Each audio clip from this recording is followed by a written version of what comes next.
Hello everyone, and today I'm going to be showing you a game against Rod409, a super top player, one of the absolute best in my opinion, um, in a team game series. So where we take teams of 5 and we do individual games and team games.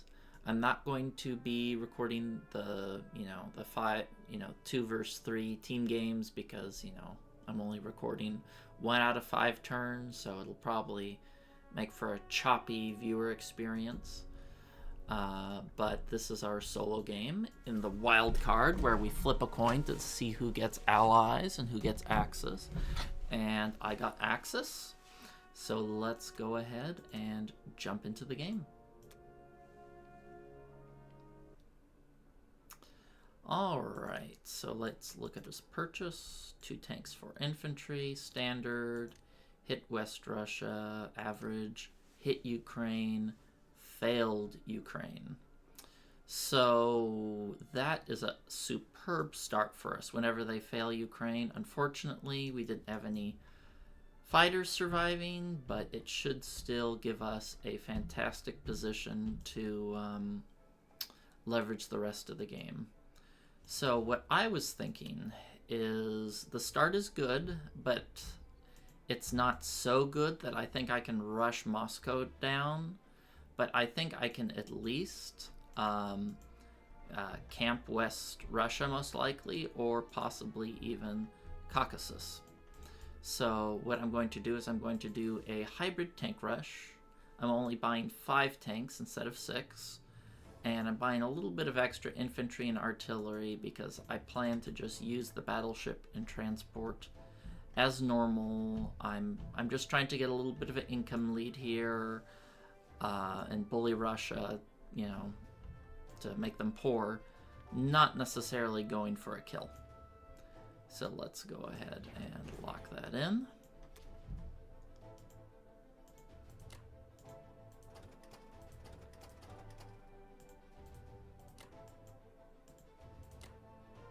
Since I believe we had a good start, I'm not going to take any risks with this double sub attack. If it works, it's amazing, but I only do that when I'm behind, because if it doesn't work, God help you, you're going to have a rough game if that battleship survives.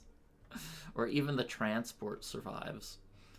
So I believe that's it for the combat.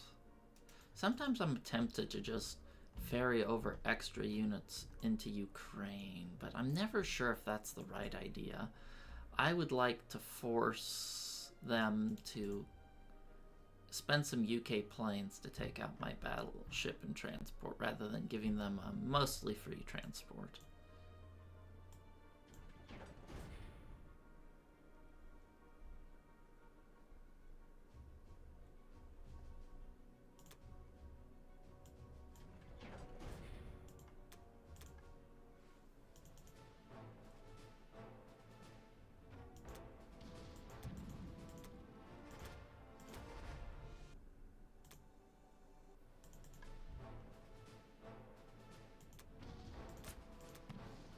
Darn, got a hit back, but we took it.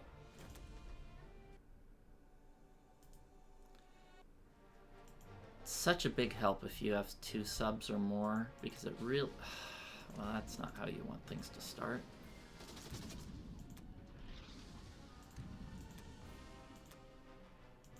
You have 2 subs or more, the start is just so much stronger. Okay, so we got below average and everywhere, but I still think our position is stronger because they didn't take Ukraine. And that is where my magical bombers die first defense profile kicks in. I'm exiting and rejoining the game to make sure the defense profile kicks in.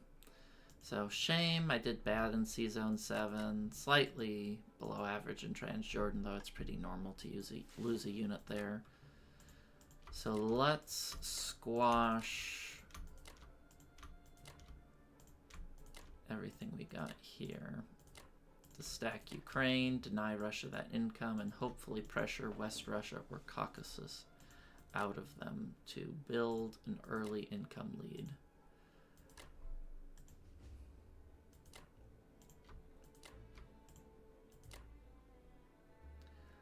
In this case, let's take, whoops.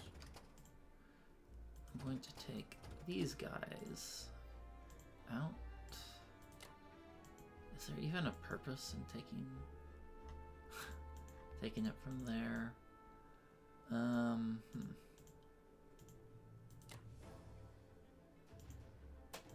How many units do I want here to feel safe? It's kind of a difficult decision. Maybe I don't want any units here. Maybe I'll just have them here instead.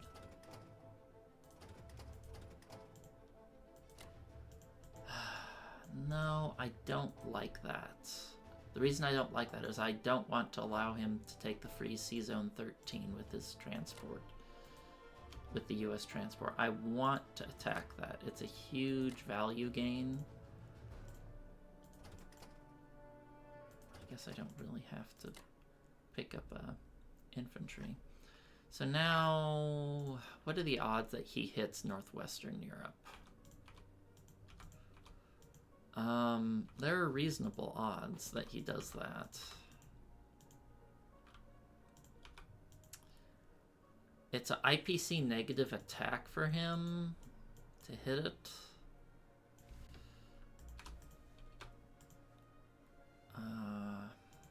And he'll have to let the cruiser live. So I think 2 infantry, AA gun, 2 fighters should be the secret sauce that we need.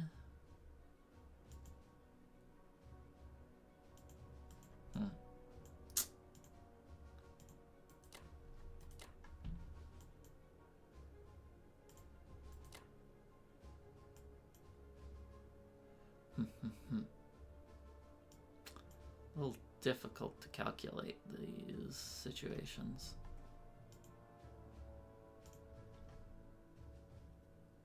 I think I'll move more guys down to Ukraine rather than up to Karelia. He might strafe it, but it's unlikely he wants to go for a capture. But that's where the little AA protection trap is, where my defense profile has anti-aircraft die after infantry. So if he does a strafe, thinking that he can get 3 hits and retreat, he'll be sorely mistaken. He'll hit 3 hits, the AA will be left, and he'll instantly capture. So it's a little bit of a trap. Sometimes I'm tempted to put 5 infantry here when you do the Ukraine stacks, but it's, I don't know, it's a little dicey in my mind to do that. His start, while weak, isn't that weak. So I don't think I'll tempt fate. And you can hit this with 10, 11, 12, 13, 14, 15, 17. Okay, this should be safe with the fighters. He can technically hit me with more units, but mine defend for higher. This is IPC negative. And I think this is reasonable first move.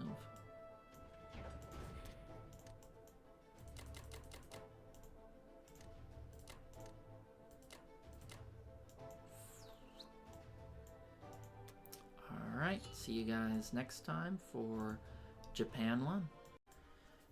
Welcome back, it's Japan 1. Let's take a look what Rod did. So he bought a transport, aircraft carrier.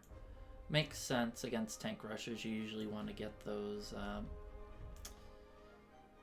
extra transports down so you can do damage a little bit faster. Tax, killed that for free, hit France.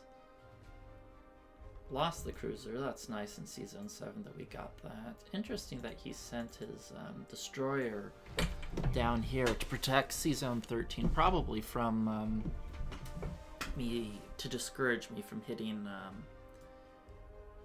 hitting him there with the 2 fighters, though this is also a little bit of a tempting target. Took Transjordan, no losses. Took out the battleship for a bomber. And our transport lives, so that's quite good when that lives. What did he hit C-Zone 7 with? 17. Okay, 2 planes. Okay, so this is quite a bit of stroke of fortune. This guy doesn't survive very often, but when it does, it allows us to really amp up the pressure on India. He has to really send a lot of units over there to try to hold it. So let's stick with the 2 transports and a bunch of land units by.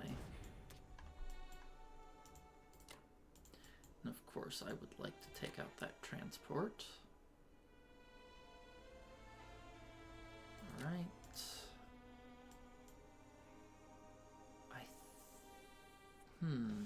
Trying to decide if I want to protect this guy with 2 units or not. I don't think I want to use 2 fighters on that. Alright. I'm going to add the tank here because we're doing a tank rush. So I would like to have the option to hit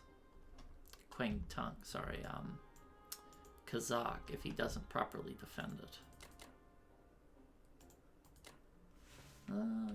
Actually, I usually like using the bomber for this.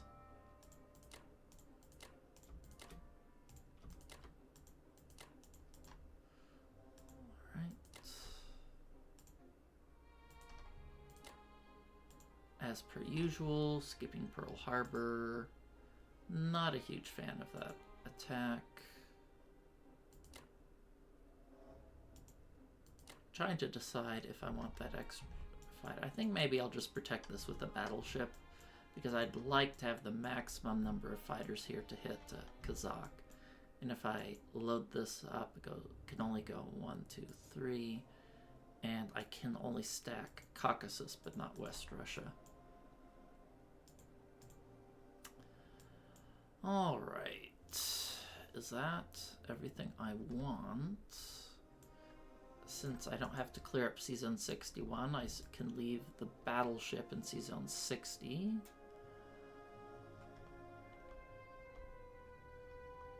I think that looks quite appealing to me. This fighter... Okay, it's the bomber that's hitting there, okay.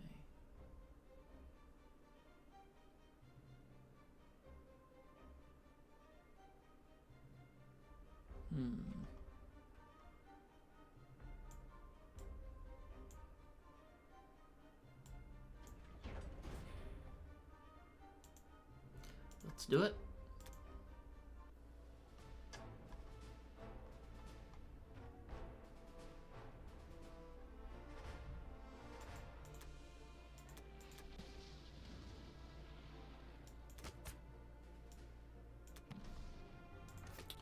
Hit back.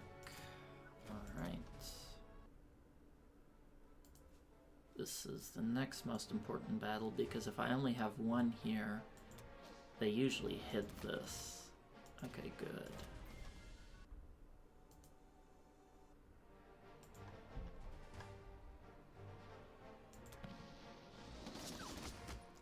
I think I may... Okay. Oh, I messed up with this fighter. I shouldn't have hit here with it, because now it can't hit Kazakh with the full force, so that was a mispositioning by me.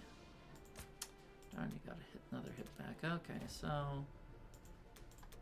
normally you get 2 to 3 hit backs normally in Japan, so we're within the average range.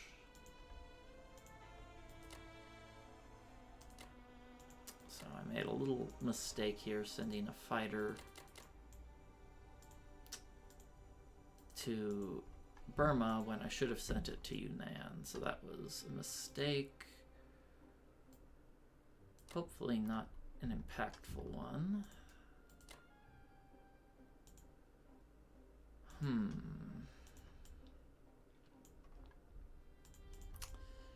How well defended is this? He can hit this with one US fighter.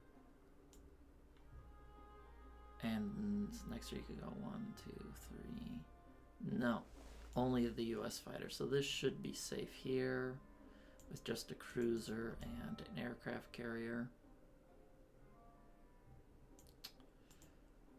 I suppose I could just move this battleship to there to further remove the odds that he goes for a risky attack.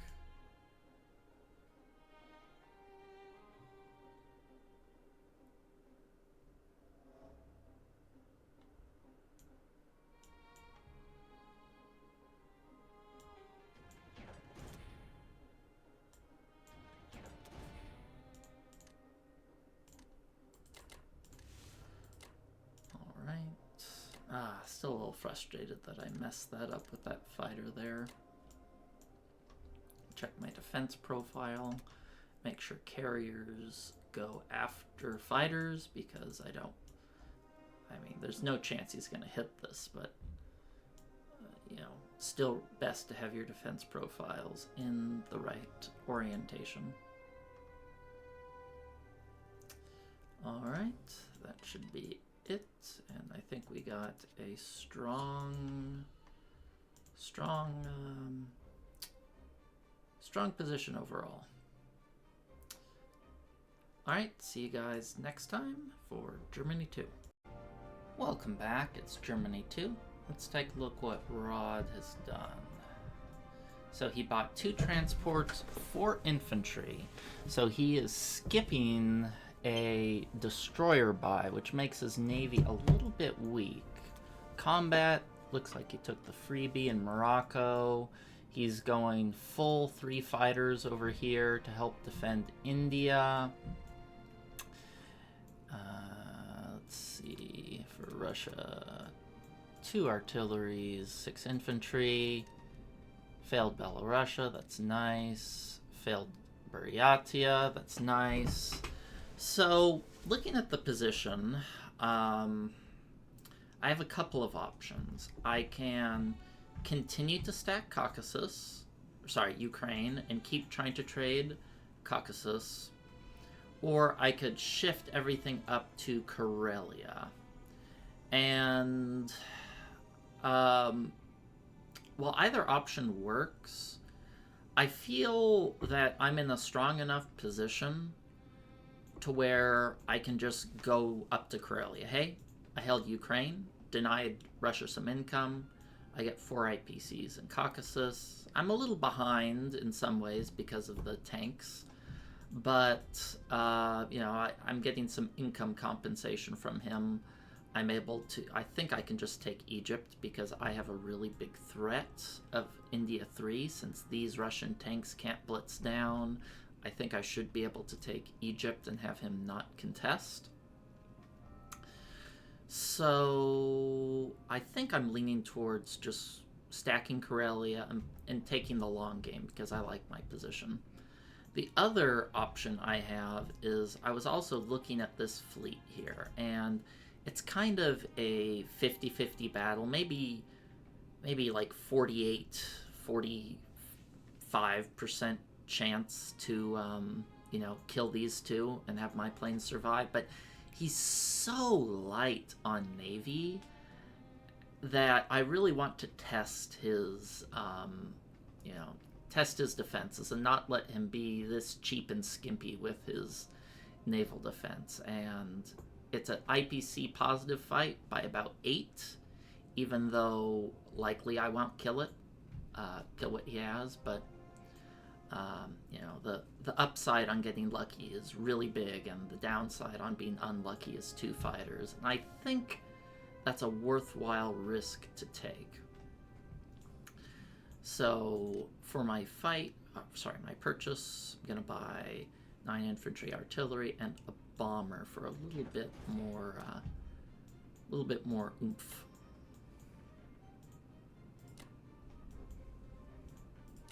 Okay, I believe I'm actually going to add some tanks here. 1, 2, 3, 4. That's probably more tanks than I need.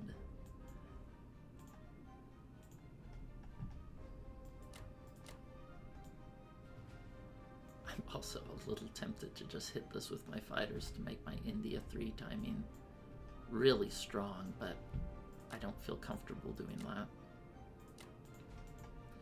Okay, I think I will go for this fight. How many do I want here in France? He can hit with 4 units, and he can hit with a bombard. That's 6, 7. I believe this should be sufficient.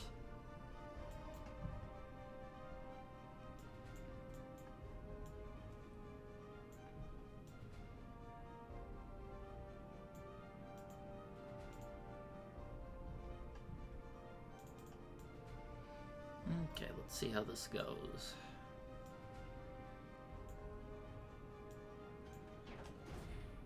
Implausible. Alright, let's do the easy battles first.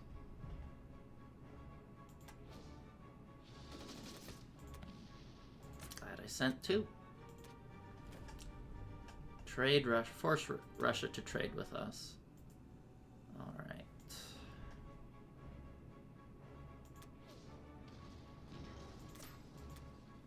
Excellent, no hit back. This is the dicey nail biter here. Odds are I lose my 2 fighters, he loses his aircraft carrier fighter. Oh. Wow. Well, you can't complain about perfection.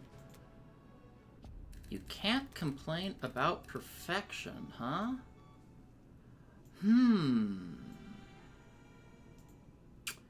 This makes me want to ponder, because now him stacking Karelia is not so much of a threat anymore. Maybe I want to go a different route.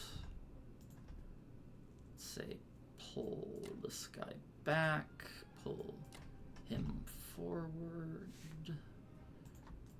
Okay, well, this brings up a whole new set of opportunities for us. I didn't expect to not lose anything. Alright, let's change the defense profile to AA first, then enter and exit, rejoin.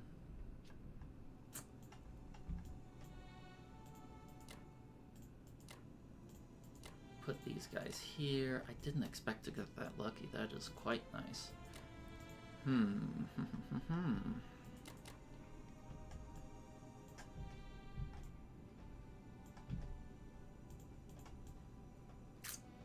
Okay. I'll put this bloke there. How much can he hit me with? He hit me with 12 infantry, 2 artillery, 3 tanks, 2 fighters, and I will have, let's see, 8 infantry, 10 tanks, 3 fighters. Oh yeah, there's no way he takes that fight.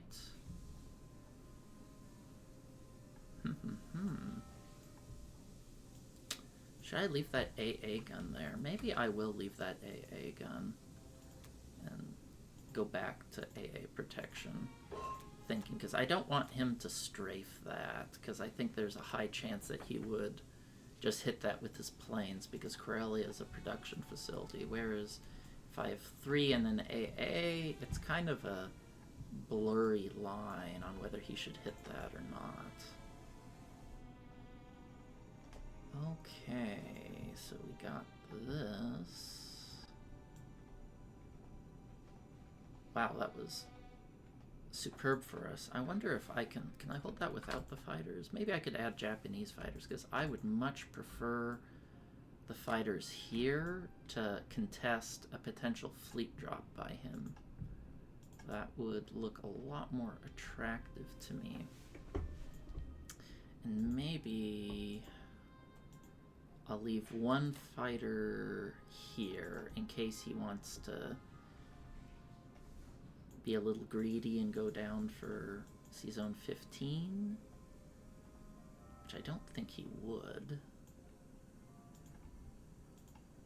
No, I don't think I have to be that safe. I can hit that with the Japanese. If I see him move his UK destroyer there, I'll just send a Japanese plane after it.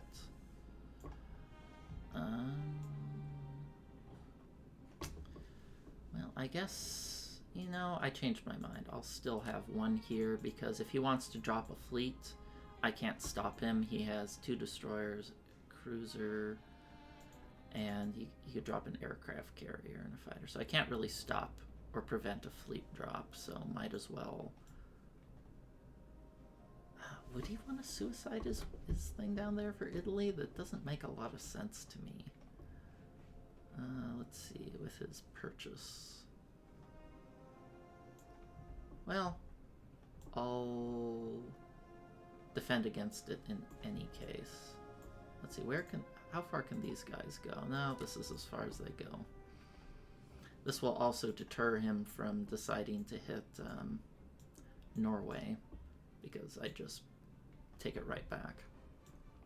Okay, well that was a big stroke of fortune. We've definitely had better dice than Rod this game. I feel a little guilty, but oh god, if you guys could see the team game. Oh, terrible. Failed C-Zone 7, only killed a sub as Germany. Japan didn't get a single hit in Pearl Harbor. Failed Szechuan. Like, we've lost the game turn 1. So maybe this is a little bit interest for the team game. Anyway, I think this should be good. And yeah, I have to say, I think we're in a dominating spot. Dominating spot here.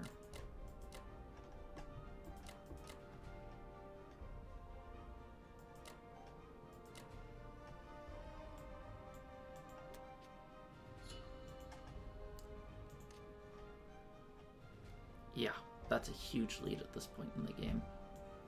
Alright, that's it for now, and I'll see you guys next time for Japan 2. Welcome back, it's Japan 2, and let's take a look at what Rod did. So, looks like he decided to delay the fleet drop and purchase 2 fighters and 3 infantry. And with him not going for Egypt, I basically have no shot at India, which is perfectly fine. Because I pulled out the tank to Yunnan, looks like he's using this Russian infantry there to be a sacrificial lamb. So I'm glad that early tank drop-off has borne us some fruit. So, considering the state of the game, India's not an option. Looks like he's guarding Alaska. I really like that, keeping the 2 destroyers back to guard Alaska. I think I'm just going to have to go for a standard game. And his only attack was to take Caucasus, no hitbacks. Alright, so I'm just going to buy 6 infantry and a complex. Alright.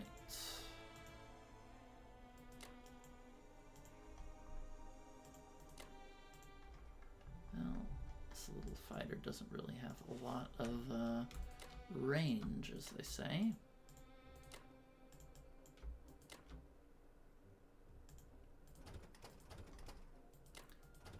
Let's take here. I don't have enough to safely take Alaska. This is a little interesting. This attack here, I wonder what my odds are of just taking that out. I think I want to just go for it. I think my odds are maybe 1 in 5 to take it out, but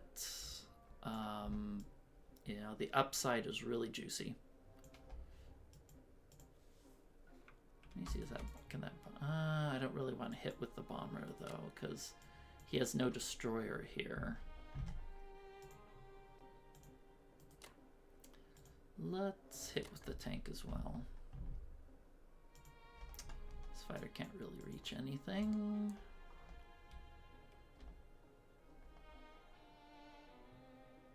The tank goes here so it can blitz to Evenki. I don't really think... Yeah, I think I like that. Evenki blitz. Might hold this tank back because he can't hit here. No, I'm not going to hold the tank back. Well, no. I do like the tank here more than here because this allows me to blitz to Archangel and Vologda next turn if I so desire, and I might just desire that. And this sub doesn't really do much other than act for a blocker for Japan, so let's roll the dice and see if I can get that lucky takeout on that aircraft carrier.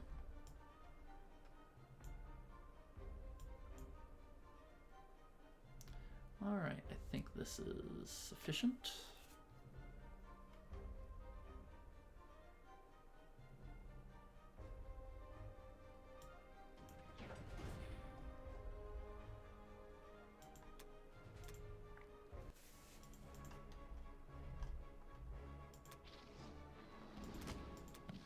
Darn.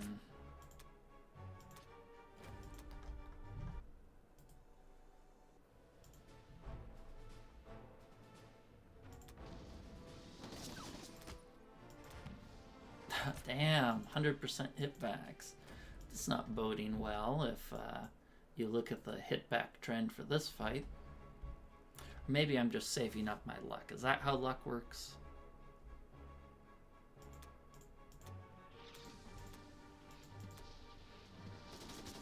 Sorry, fighters, you don't count.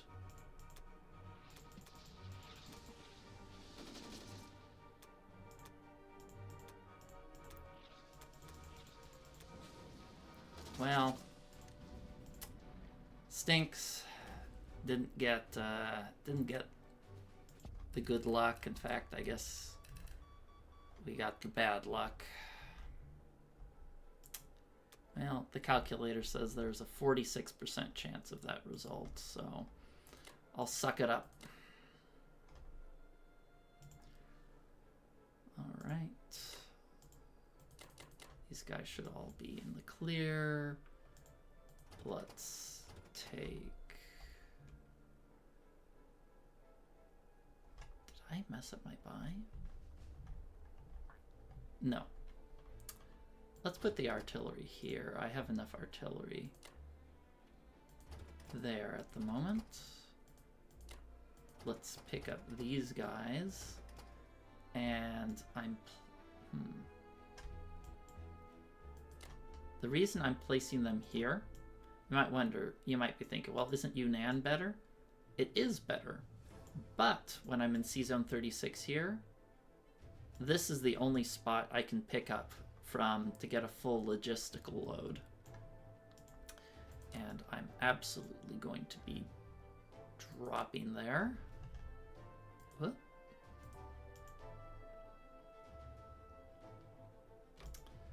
Well, this little fighter couldn't make it to the market.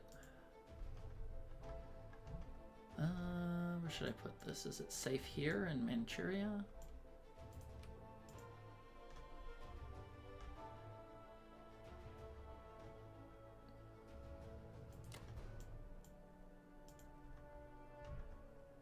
This is safe.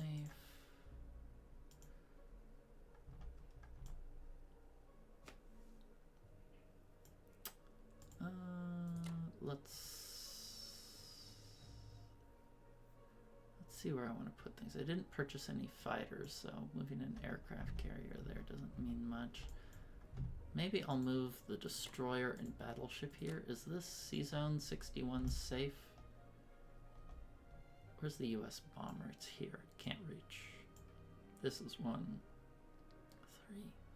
They can go 1, 2, 1, 2, 3, 4. So they can hit C-Zone 61. Huh. That means I need to adequately defend it.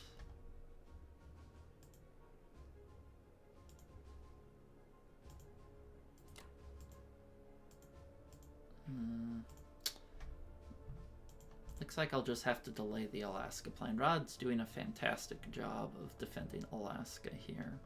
I usually love to just sneak in like a phantom and take Alaska for free, but no freebies here because I failed. 45.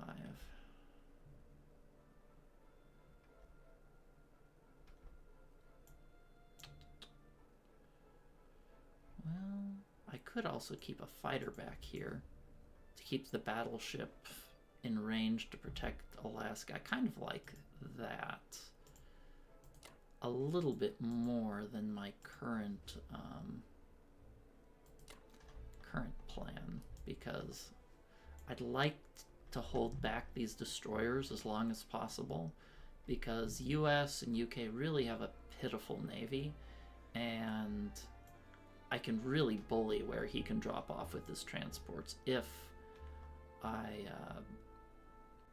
continue to hold those ships there. All right.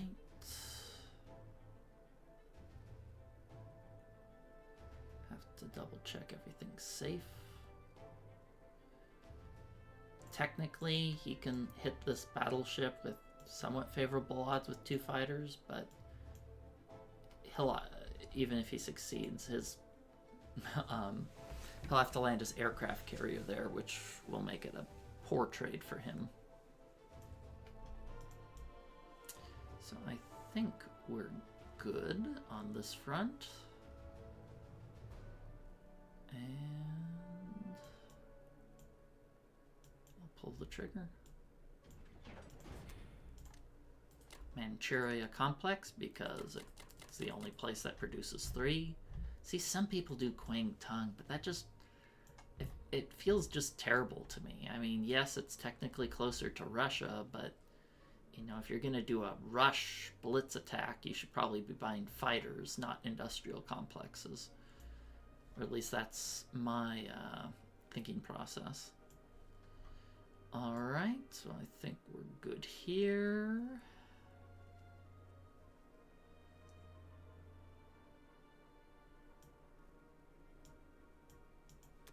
Let's take a quick gander at the score. Yeah, we got a nice healthy lead there, 31 IPCs. UK still hasn't landed on us. He's probably not going to drop Norway here, so we are in a superb position here as the Axis. All right, catch you guys next time for Germany 3.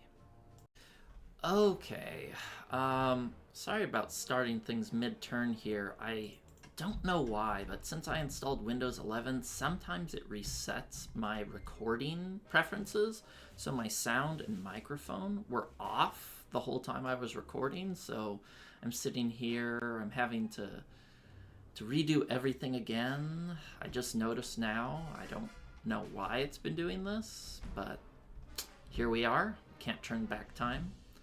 So Rod bought 3 transports, 7 infantry, going heavy on the drops. He took Norway, Algeria. For Russia, he just bought typical land buy. He hit Belorussia, which, as you can see, I attacked. Archangel, no losses. Karelia, we got pretty good hitbacks here. I ran the numbers. I couldn't hit Caucasus. So that was a little bit of an oversight on my part. I probably should have just stacked Karelia, because I just figured I could push Caucasus no matter what, but that wasn't the case. It was a 50-50 battle here. So for my move, I decided I'm going to give up Ukraine, but I need to make sure I leave enough infantry here to protect from a United Kingdom counterattack. I took the free transport here, took Norway for some extra income. Unfortunately, Russia's probably going to get the Norway income perpetually, so yeah, was a mistake not stacking Karelia, but you know, I don't think it was it makes too much of a difference. We'll survive. So anyway, took Norway, got 1 hit back. took Bellow, he got 1 hit back. Kind of sucky dice, him getting these hit backs, but let's see if the final fight we can avoid such misfortune. We can. Okay, that's good. Alright, so that's the turn.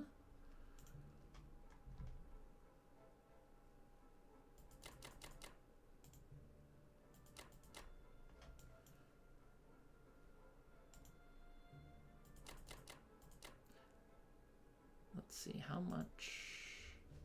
Where do I want these fighters and such? Do I want them in France? You can't really hit Berlin, but if I put them in France, 1, 2, 3, I can't hit Caucasus or West Russia with them, which is a little not what I'm going for. So let's see, he can potentially hit Italy here with 4 infantry, a bomber, and 2 fighters. So let's defend a little against that. Maybe I can't defend that.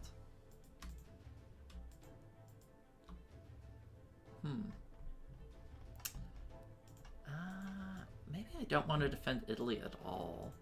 Maybe the idea is my planes will defend it, because I'm going to have...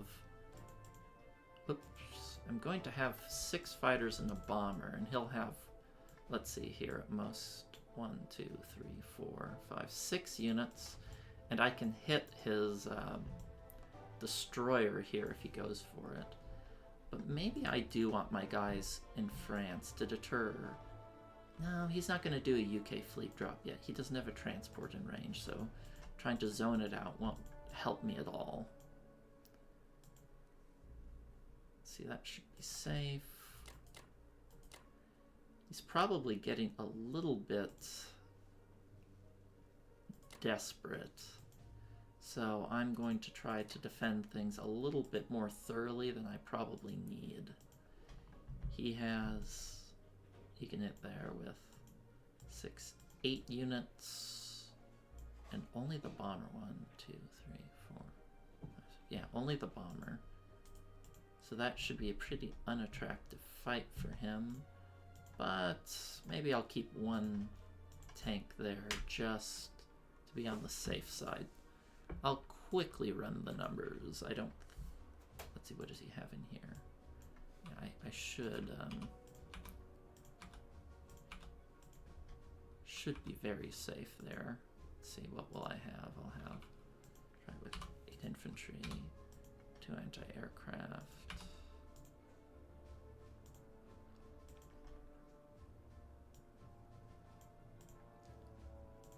Okay, without the tank, it actually looks a little bit close.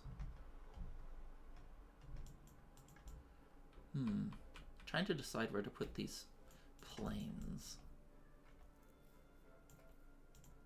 You know what? I think I'll just put one of these fighters here. That should suffice.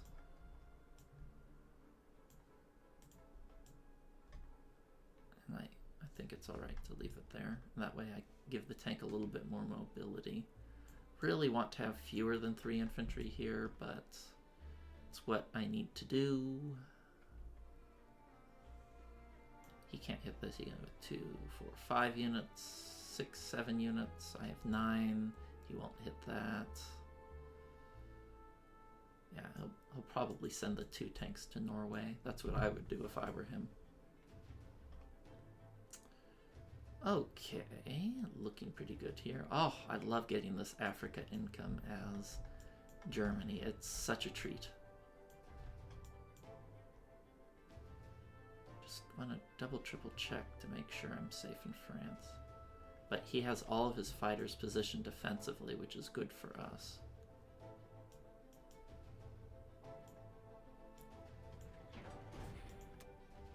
Alright. Doubt he'll go here, but it's a possibility. If he moves his UK destroyer there, I'm all over it. Alright, so we took a little bit of a step backwards that turn, so but you can see we got a really juicy lead. When Germany doesn't have, the longer Germany holds Norway and Africa, just those extra infantry that I'm able to purchase with that income really snowballs over time. It puts the Allies in a really bad position. So, and you're starting to see it. The income, while not equal this turn, yeah, 70, 80, 90, we're sitting at 78. So they still have an income lead, but next turn, I'm going to take all of this with Japan, and the income is going to go close to even. And once the income gets close to even and the attack powers are comparable, the Axis starts to run away with the game very quickly. So, alright, well that's it for now. Sorry about the technical issue, and see you next time for Japan 3. Welcome back, it's Japan 3. Let's take a look at what Rod did. So, he finally plopped down his UK fleet again to start hitting Germany as expected. Hit West Russia, no losses. Hit Burma, no losses. So he had a pretty perfect round. He can't complain too much about that. So I was thinking, this round I plan to hit Alaska because he has only a tank to take it back, which means I'd almost certainly get to hold Alaska for a minimum of 2 turns, which is 4 IPC for me and 4 IPC not for him. So that's pretty profitable, and I calculated it out, and he only has a 44% chance to sink my battleship with a destroyer sub, assuming he sacrifices the destroyer first. So those are odds I'm willing to take. Alright, so for purchase, 10 infantry, and I was originally going to buy a fighter, but I think I'm going to buy another transport because there's a good chance this transport might die, and I plan to send my fleet over here to 34, which is also a little dicey. It's like what did I calculate it out? He has a 49% chance to clear my navy with the US. And I think there's a decent chance he might take that attack. I'm not completely sure. But that's what I plan to do. So I'm buying another transport just to make sure I can keep my logistics going.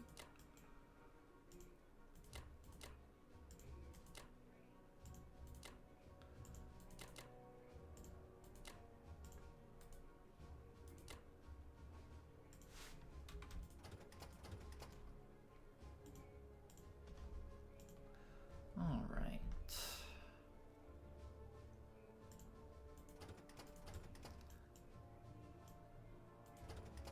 The reason I decided to hit Transjordan here is because if I take this, it means Germany gets to hold Egypt for another round. I originally wanted to go down to Western Australia, but holding Egypt, you know, for an extra round for Germany, that's worth a lot of IPCs and denial. And I think it's just, you know, really helps our overall game plan here. So I was thinking of whether I should blitz a tank into Archangel and just hit it with a bunch of planes. I was kind of mulling that idea over, whether that's a good move or not. And I haven't fully decided if that's how I want to use my tank, because I'd have 2 fighters here to do so and a bomber, but I think I might pass on that idea simply because, I mean, I don't think I need to take that sort of risk. It's not a huge risk, but I'm in a pretty strong position and I don't really feel the need to be doing that. I think I might blitz it into Vologda, though. I think that's a tempting idea. Just to force Russia to trade out a little bit more.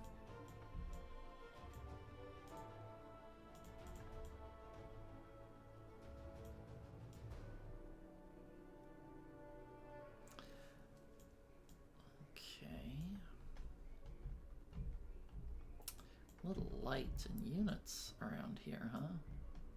Maybe I don't want to use the tank since I don't have a lot of infantry coming back for me.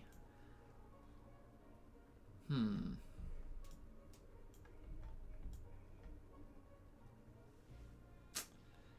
he could just try to stack Vologda and I probably couldn't contest it. So maybe we'll play it a little bit slower.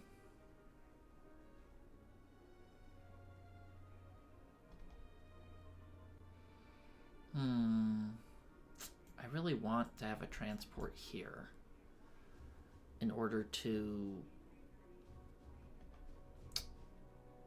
be able to pick up these guys in East Indies and head to Africa, but I don't think I can defend that. Because I want to send this destroyer over to C-Zone 60 to, in case he wins this, goes for this battle, wins it, I want to be able to mop it up with my destroyer.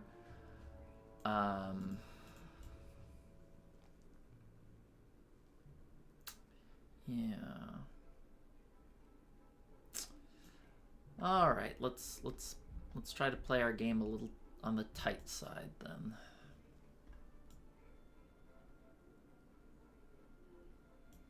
What's the score looking at? Still a healthy Axis lead.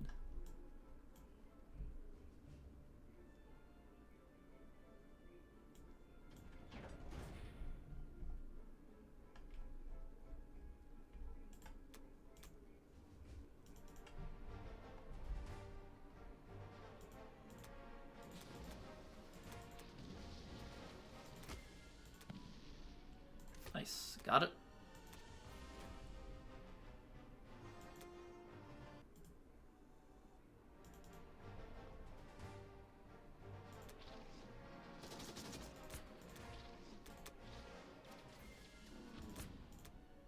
Very nice.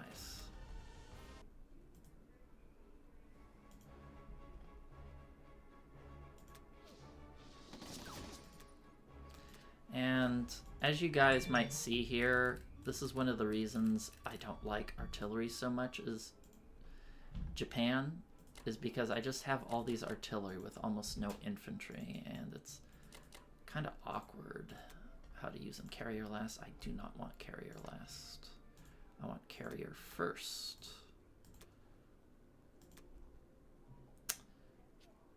To have maximum defending odds. Okay, so let's move this guy up to protect his homie. I'll move this here. Actually, yeah, maybe I'll leave a fighter here because I don't want his sub to just take out my destroyer. Right.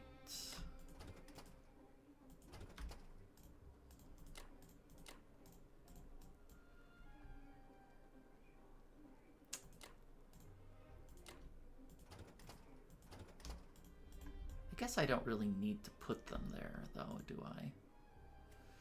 I could put them in 62. Well, let's finish all our other moves first, and then we'll dive into the details.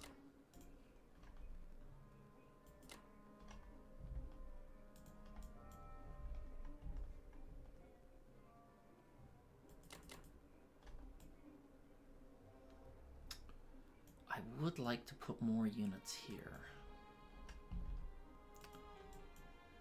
And I think I will. You know, I'll put this tank here for maybe 2 tanks here. If he wants to hit this 2 infantry, some tanks, and whatever nonsense, then I'm more than happy to clear that out next turn.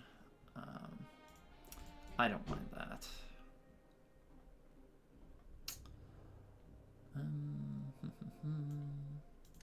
Guess I can get rid of that map note.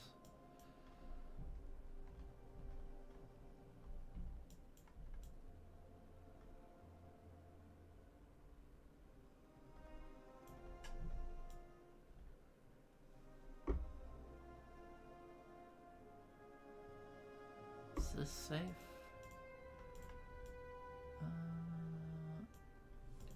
Let's see. Does he have fighters in range? He has no fighters in range, so that'd just be 8 versus whatever number of units that is. So it should be pretty safe.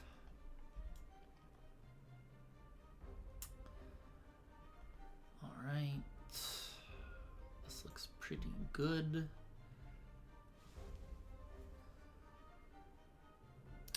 Really wanted to go after Australia, but just keeping this German income is so nice over here. German income is so much more precious than Japanese income. Being able to build extra infantry or fighters to bulk up, and the longer... once you stack France, you know, with like 24 infantry or so, to where they can never attack it, and then you can send 100% of your units to stack Karelia, it's almost always an Axis win, because they can just never get enough momentum to break Karelia at that point in the game. So I think we are well on our way with this bonus German income here that we don't usually get to enjoy. Oh yes, I do want my ships here because I plan to put a transport here, and I'm possibly going to start scooping up these island infantry.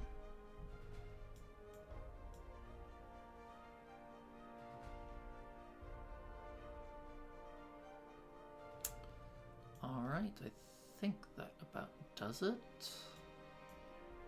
A little short on units in Asia, but should rectify that in a few turns.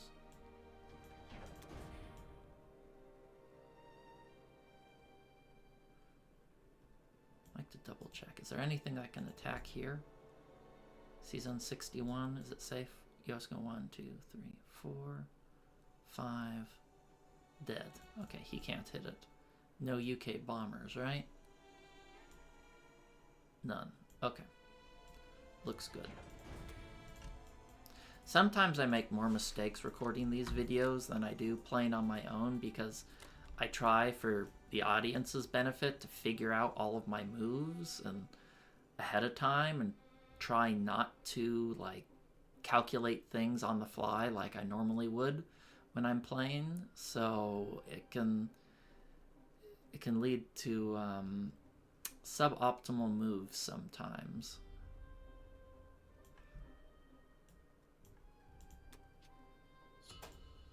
Like earlier, I think I made a mistake last turn as Germany stacking Caucasus instead of just reinforcing Karelia, because I didn't fully calculate out that he could defend Caucasus without any trouble. So yeah, let's look at the board. Wow, we got almost a 50-point attack power lead. We got an enormous edge here. And Rod's probably going to start taking desperate fights because what's the income looking at now? Yeah, Axis is now up to 96, and it's only going to get worse for them. And once Axis gets income parity and they have an attack power advantage, the Allies usually lose. So, because it's better to have 2 factions than 3. More concentrated force is better than, you know, a bunch of tiny, weaker factions that can't attack as one. Alright, well that's it for now, and I'll see you guys next time for Germany 4. Welcome back, everyone. It's Germany 4, and let's take a look what Rod did. So, 2 more transports, lots of infantry, and looks like he finally is getting his US fleet back over into the Atlantic. So he took the freebie in Libya, got Norway from us, took out Italy, which surprised me that he went in there, got a good attack in Ukraine. What did he hit Ukraine with? 1 infantry. Wow, that was a bit of a risky attack. But it turned out well for him, so. And he hit this like I thought. It was like a 46%, and we aced him, so that's pretty nice. Alright. Alright, Russia still has pretty good income. Hit Novo failed, hit Kazakh, got hit back. Pretty good hitbacks for us there. Alright, so we only have one complex, so might as well refresh our Air Force and have one empty slot. So here's what I'm thinking. I looked at this board state and I said, there's no way I cannot punish this. This is a 30 IPC positive battle for us. And according to the calculator, it's a 93.4% chance to capture. So absolutely going for that. Let's try and lightly trade back Ukraine. I want this territory.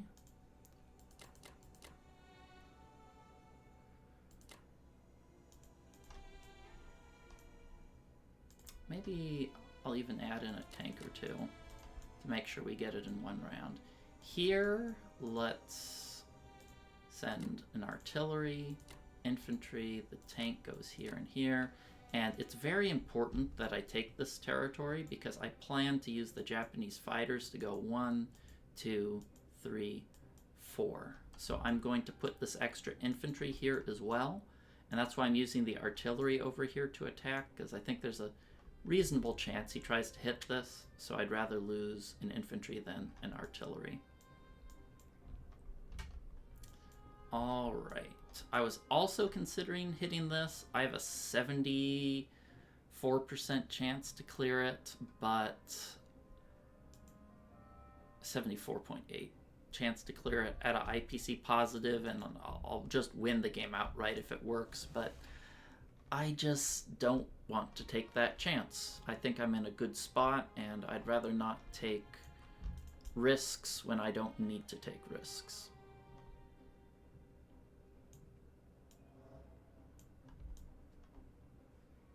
Let me just make sure. Am I safe here? Yeah, I should be safe here stacking.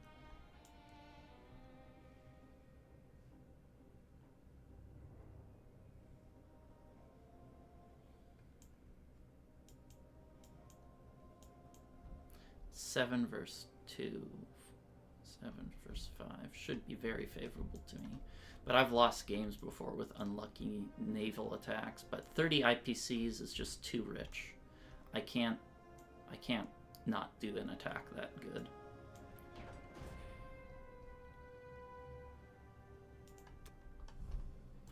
All right.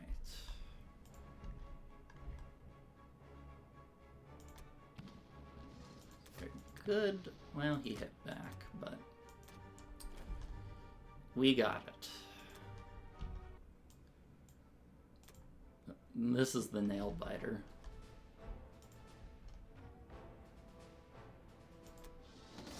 That is not what we wanted.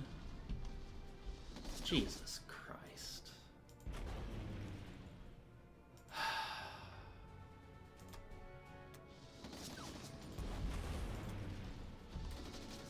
Oh my God, really?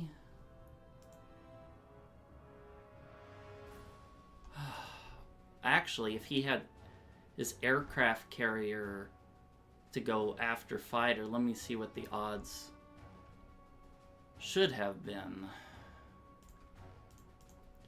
Oh, that was a 96% chance to clear. Holy cow. That was devastating.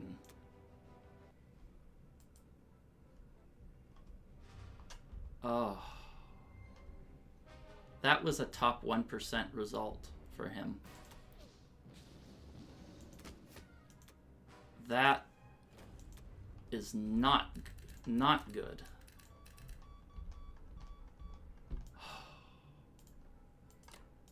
Wow. Oh, wow.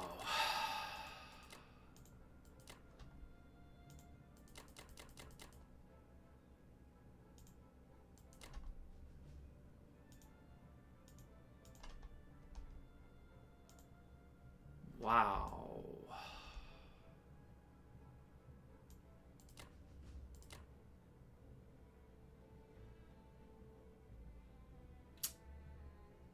top 1%.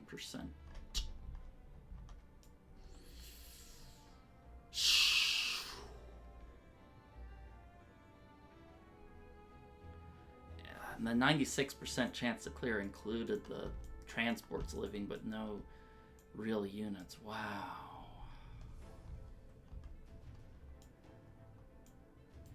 Oh.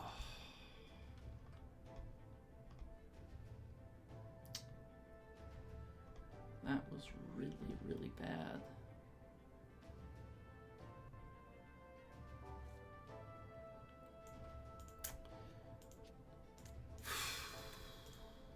That completely changes the game.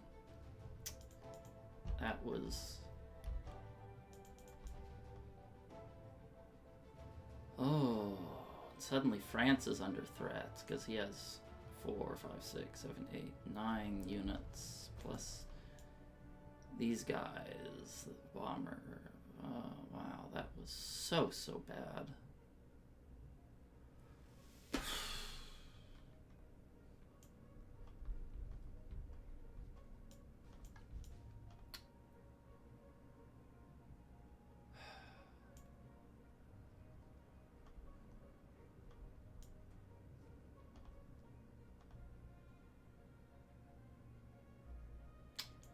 Well,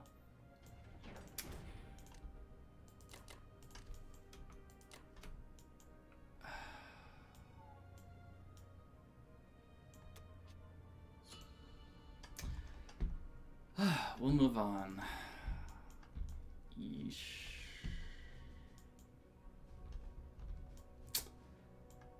Oh, that stings. Alright, well, we'll shake it off. Alright, see you next time for Japan 4. Welcome back, it's Japan 4, and let's take a look at what Rod did after that absolutely abysmal bottom 1% C-Zone 15. Oh, I get nauseous just thinking about that fight. Anyway, took Ukraine, no losses. Transjordan, no losses. Kicked his ass in Burma. Take that. And that's about it. Alright, so let's buy 8 infantry, 2 fighters to balance out our transports. And originally I planned to hit this pretty little guy right there, but I didn't expect to get my ass handed to me in C-Zone 15 like that, so we're going to have to change the plan.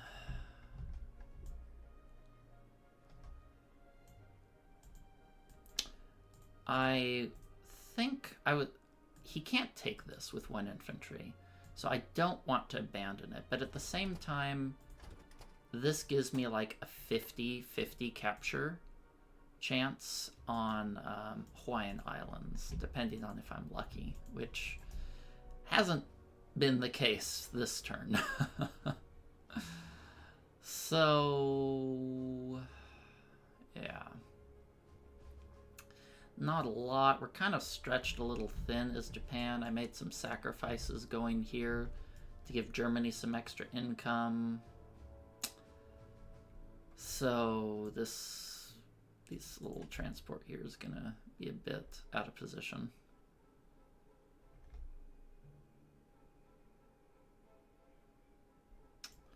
Do I have anything to do with these guys? No. No.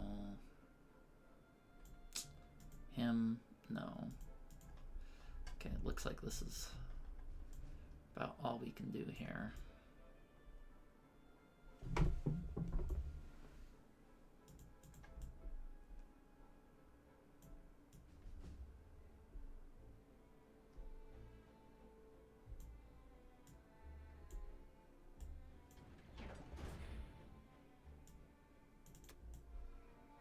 Good, you can't hit Hawaii.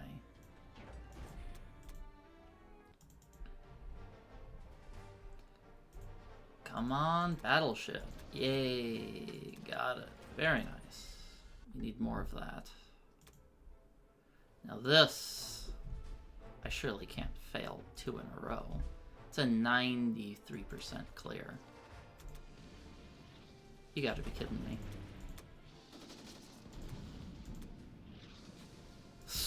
That was more expensive than it should have been. Man, at least I did it, but my God, has that been inefficient. Oof. All right. Send it here, so we have the option to go for Madagascar or Australia. Our choice. Let's send 2 infantry here. Send these guys here. I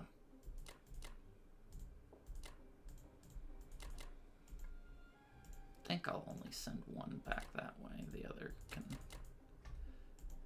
go here.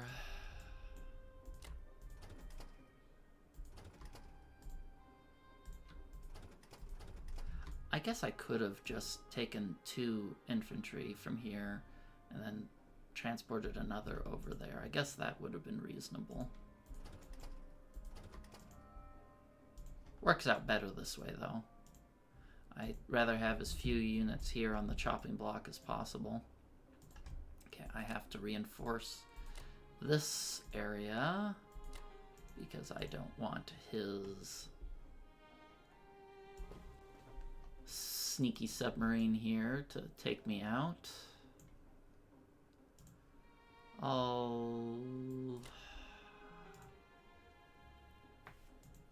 Actually, I'd like 2 fighters there. I'll just leave 1 here.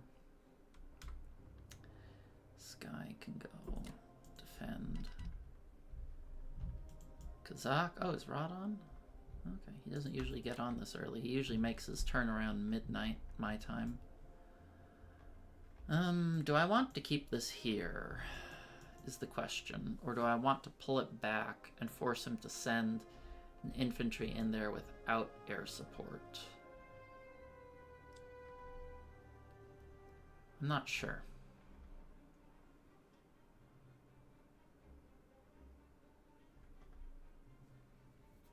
Not sure.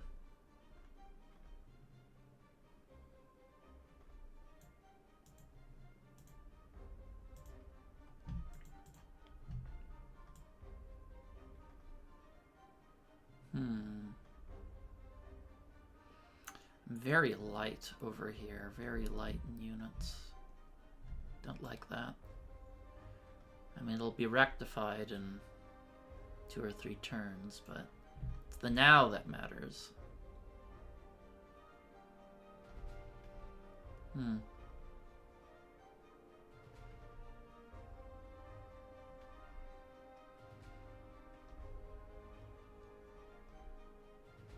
I think I see a cool play here. I'll take from the East Indies, land in 39.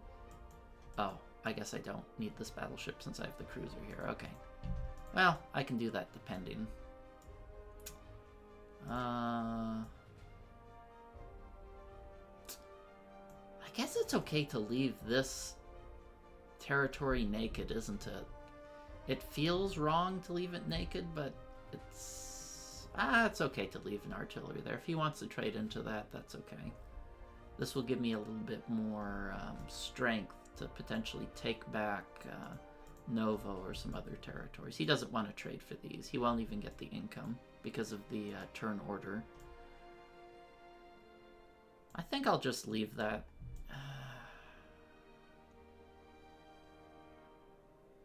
Yeah, he doesn't want to trade a tank into infantry, does he? Well, he's been taking some risky moves. I'll just leave that infantry there. I don't think it's much. It's too material.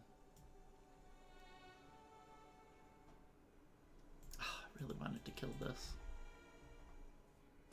Well, that's how it goes when you get potato rolls. Yeah, I got a bottom. I got a bottom 30% in C-Zone 15 and the bottom 1%. Oh well, okay, we're still in an okay position. Just hate seeing rolls like that. Everything's tank safe. He has no bombers in range. All right.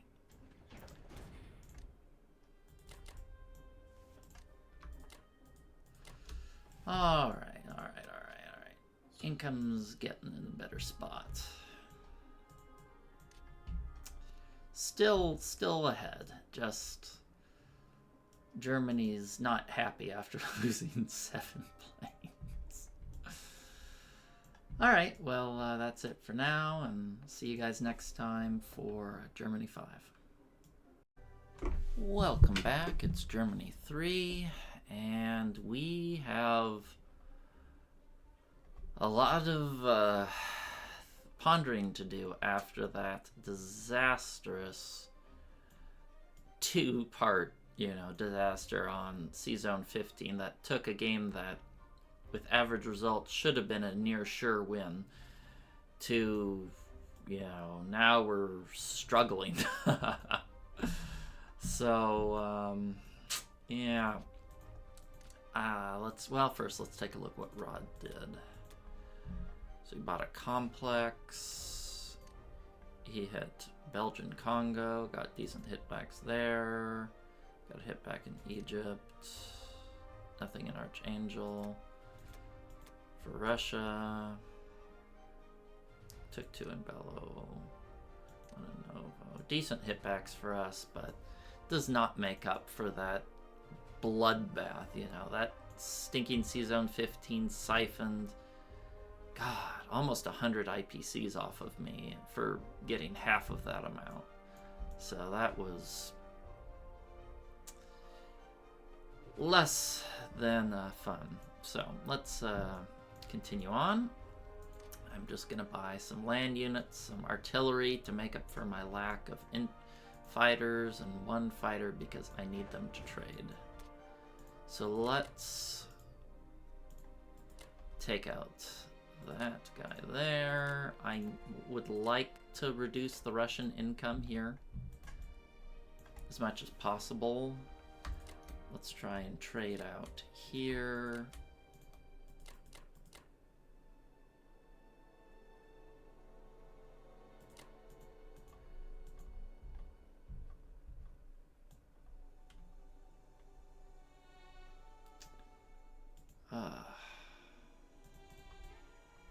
Truly disgusting position. All right.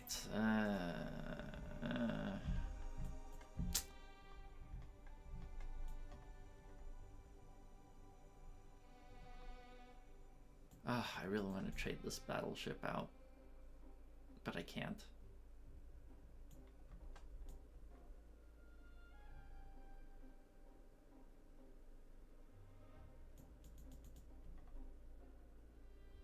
Also a little tempted to stack shift here to try and flush him out, but I'm just too precariously placed to be able to flush out Norway.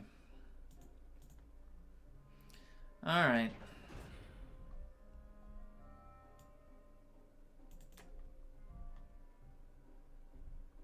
God, I hate these moves. I can't really take back. I can't really take back Ukraine if I do it this way.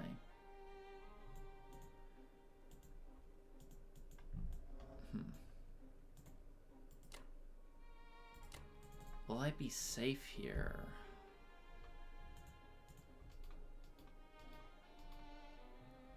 If I attack here like this?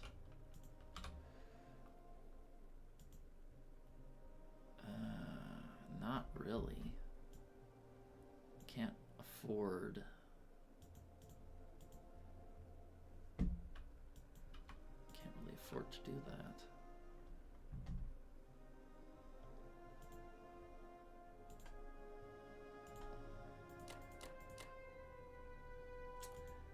I think I just don't have a choice except to,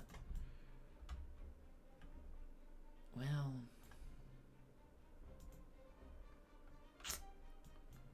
how much can he hit here with? How much can he hit this guy? He has two infantry and artillery, 1 tank, Can this fighter reach 1, 2, 3? Yes, it can. This one can go 1, 2, 3.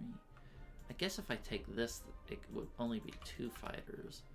And I'll have, let's just assume 5 infantry, 3 tanks. Am I safe? Yeah, maybe I can afford to do only 6.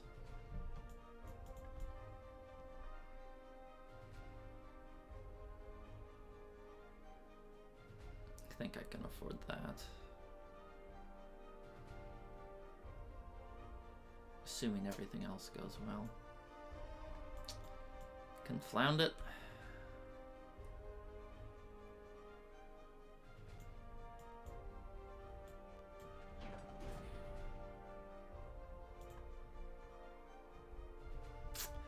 Oh, this game just got so much more challenging. Oh, if this AA hits. Thank goodness.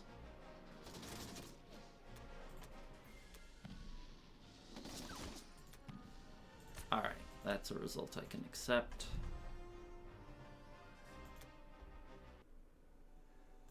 This is super important that I capture this, or he can add extra planes to hit Bellow. Good. Darn, he is hitting back though.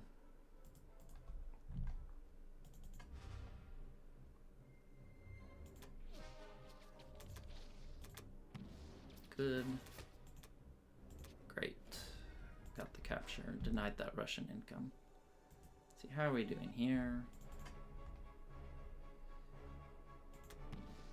Wow. That was a lot of hits. Alright.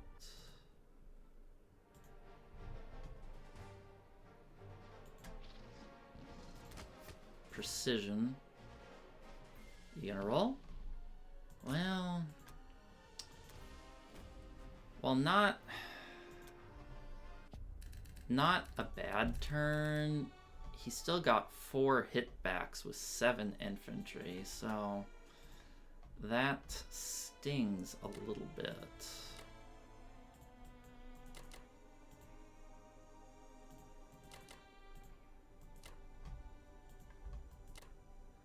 Let's see, I'm going to place a fighter here. 10. I'll only place 1 infantry there, so that should be good.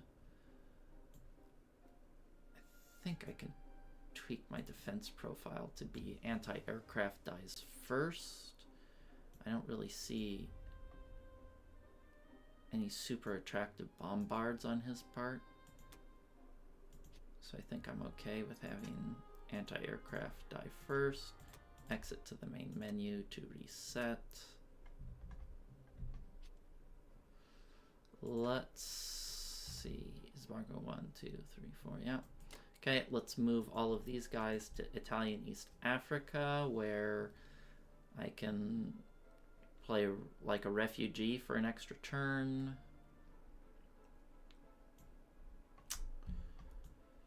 Oh man, my position was just so good earlier, and now I'm just on the struggle bus train.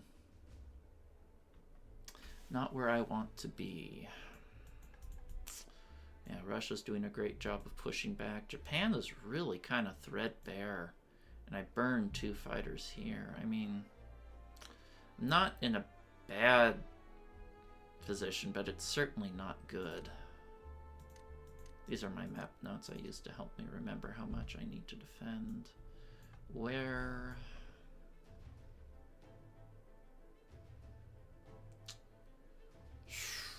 Bloody affair.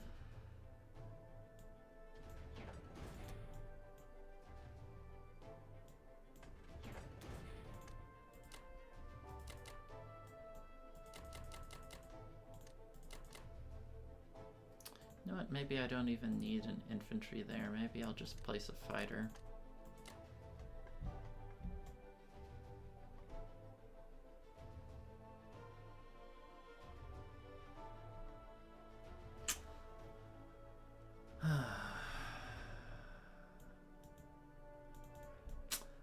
Maybe I didn't need those artillery. I have too many artillery. I should have just bought infantry. I was thinking I'm short planes, so I should buy artillery, but I actually have quite a few of them. 2020 hindsight.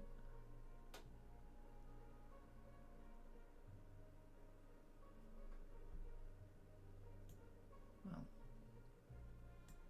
this is what we got. Well, we look at the score and we're still ahead, and the ally fleet is kind of a little weak, but without a German air force, it just really sucks. I should be safe here, right? I have 11. He can, yeah, he can move 4, 5, 6, 7. Yeah, he can only move with 7 versus 11. Sometimes I'm like, oh, is Berlin in danger? But no, it's safe. It's just not where I'd like it to be. Alright, well, we have a game on our hands. I was kind of hoping for a layup, but, well, we'll have to scrape and crawl for this one. See you guys next time for Japan 5. Welcome back at Japan 5, and let's take a look at what Rod did. So 6 infantry and a bomber. Combat. Got a perfect raid. Took freebie France. No losses Finland. No losses Burma. So he had a perfect round. No hitbacks. So, man, just shocks me how one turn ago, like right on my German turn, I was just thinking, man, I am so far ahead this game. This is an easy win. And then I just got railed in C-Zone 15. Man. Okay. But now I don't think we're ahead anymore. So this is going to be a scrappy game. And so I'm going to try and maximize the Japanese income. This is probably maybe the last. We probably got one more turn left here for income in Africa for the Germans. So I'm going to try and swoop in, take Australia, then shift my focus over to Africa if his plane armada is not too much. And I need to rebuild planes because, you know, I've lost a couple. So I'm buying fighters, not because fighters are what we need, but because I can afford 2 fighters versus 1 bomber, so I'll take the fighters.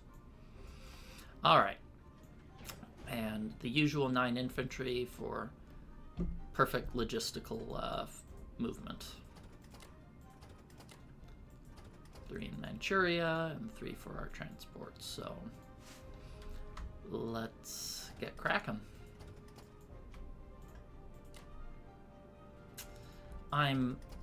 Now, watch what I'm doing here. I'm being very careful with the location that I'm choosing to attack this from.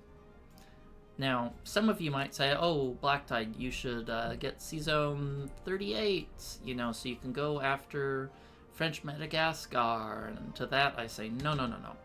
I picked C-Zone 45 because 1, I want to utilize the 2 bombards, and 2, if I fail, I can pick up something from this C-Zone and drop it off. Not that I think I'll need it with New Zealand, but you never know. And I'm doing this turn instead of hitting New Zealand here, hitting 38 here. And the reason for that is, even though in a perfect world this is less efficient, because I could take this here and conquer this next turn, but I want to just ensure I kill this, and I want to get these planes out of the Pacific. I want these planes to be over here hounding the Allies, and they're just not doing much where they're at. So if I can, at least in my opinion, hitting this turn to be able to free up these planes 1 turn sooner is worth the perfect world loss of efficiency.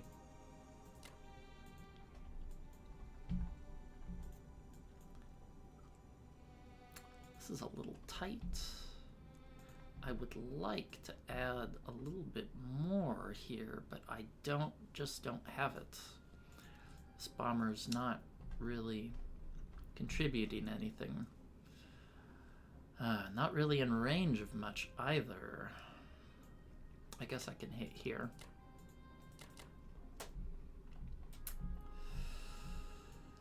Man. Japan's just kind of in a little bit of an awkward position.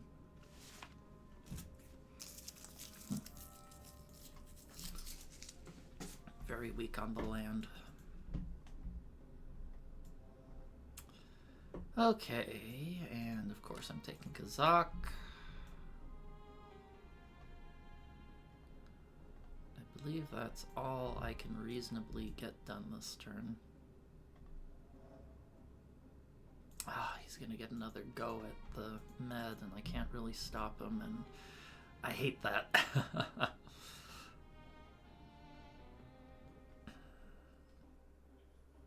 Is what it is. All right. Not missing anything, am I?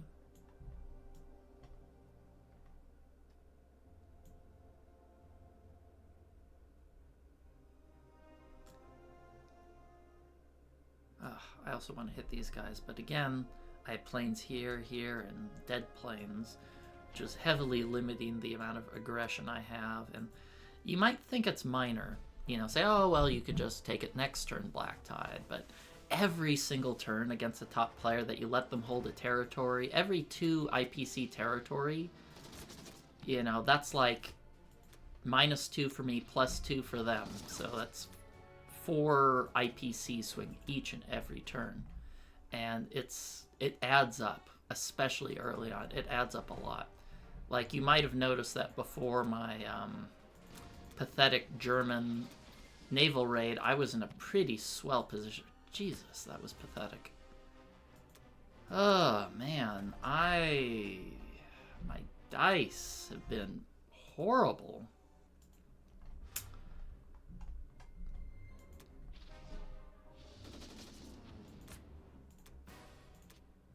Yeesh. That sucked. Well, I'm doubly glad that I placed my transport exactly where I did. Double glad I did that. All right, let's position the aircraft carrier and the destroyer here to zone them out. Let's move these 2 infantry because I don't mind if he wants to trade infantry with me.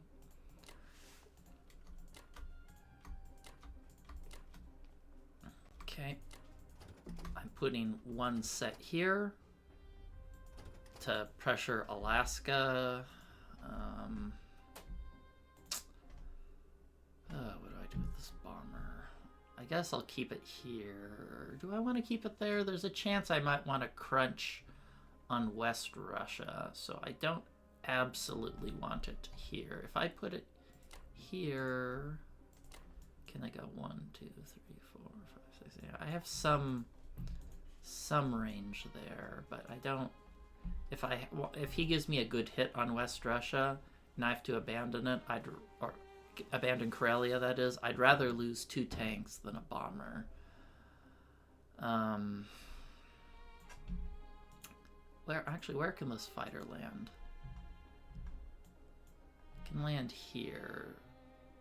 Maybe that's a better spot. Where can the bomber go? Can the bomber reach? The bomber can still reach if it goes there, so let's make sure this is safe. He has... What is he moving there? He can hit there with 5 infantry, 4 artillery, 2 fighters against my 4, 3, and the bomber, and... Oh no, 4, 4. Wow, that's actually a super good attack for him. I'm glad I checked that out. Okay.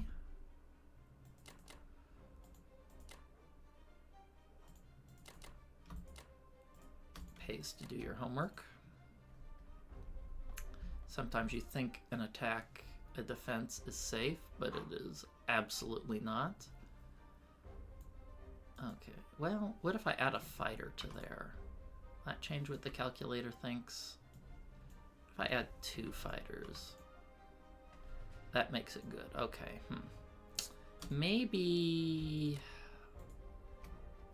I will change up my moves to make this safe.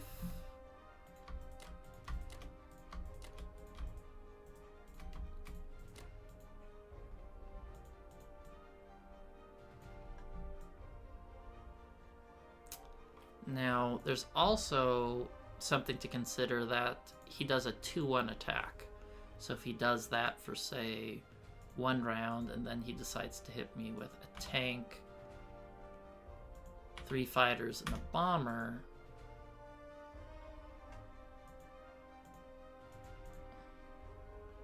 still doesn't look great for him. And I suppose if he does that, I can reinforce this with German fighters if need be. Okay, I think that's a good move there. It's always good to run the numbers. Man, that really sucked. I wanted that income. I wanted some units left over. Didn't want to trade 2 infantry for 1. Well, is what it is.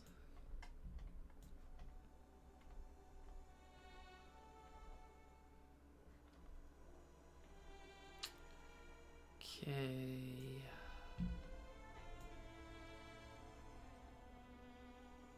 Well.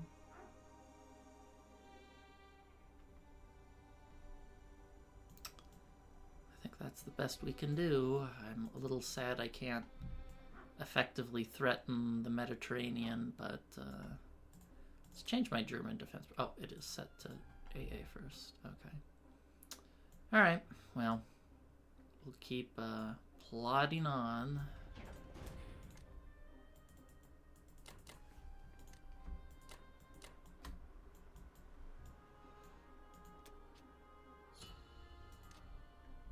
Well, we're still ahead in attack power, so that's something. I just don't like the position. Germany without planes, and I don't have the ability to send Japanese planes over to, prevent the Medchuk pressure, which means I can keep taking India, and Karelia is getting tight. In fact, I probably should have ran the numbers. Let's see, 7, 10, 12. No, there should be no odds for him to hit that this turn, thankfully. But okay, well, we're not out of this yet. All right, see you guys next time for Germany 6. Welcome back. It's Germany 6, and let's take a look what Rod did. 6 IPC bombing raid. How many did hit me with? 1, 6. Oh god, these bombing raids without any hitbacks are really starting to hurt. Took a lot of territories. Let's look at Russia. Man, that was clean by him. 7 infantry. Hey, we won in Evenki. Ooh, goose eggs there. Hit 1, lost 1. Hit 1, lost 1. Okay. Pretty average results. Nothing too exceptional. Unfortunately, the hitbacks were all from the Japanese, whereas I would have much preferred it went to the hitbacks happened by the Germans, but what can you do? So, looking at the board, I'm starting to get in trouble. Russia's got some insanely good income for round 6. Germany's kind of treading water here, and I'm going to have to do a bunch of defenses that are IPC negative for him, but it's really narrow, like really narrow IPC negative fights. That I don't particularly want to do, but I feel compelled to do so. So let's get at it. I'm going to repair a bunch of IPCs. I'm going to continue trying to buy more planes to help me trade a little bit better, because there's a lot of fires I'm having to put out. And yeah, I'm actually buying an anti-aircraft gun, which is very unusual for this point in the game. But I lack production slots and I want results.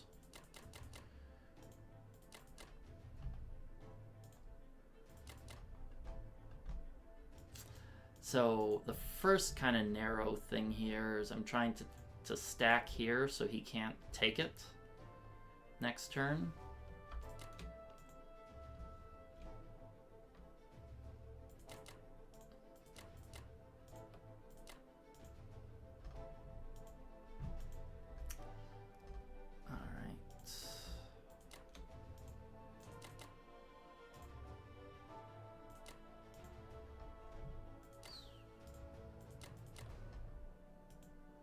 It's a little narrow doing 2 infantry like that against 2.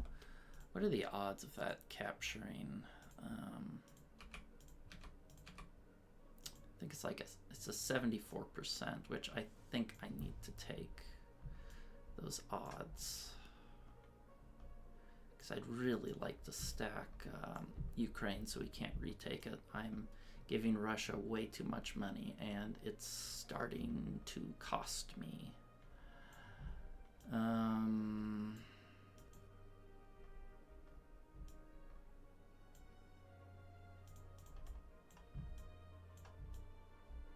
Units am I placing there? 6. Okay. All right, I think this is what I have to do. This attack is particularly risky because I have to take out West Russia. Or I can be in a lot of trouble. I actually wanted to strafe Finland, but I think taking West Russia is more important to me at this point in the game. Oh yeah, let's hit here, because if he's going to attack me, might as well force him to divert 1 unit to Italian East Africa to have slightly worse odds when he finally gives me the African German units the last thwonk across the head.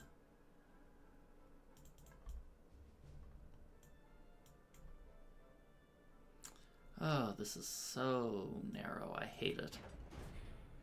I want to add an extra infantry here. So narrow. I hate these fights, but I think I have to take them like this just because I'm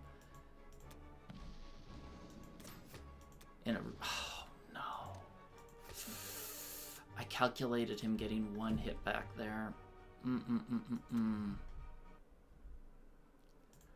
Oh, that's really bad. That's really bad. Oh. That's really bad.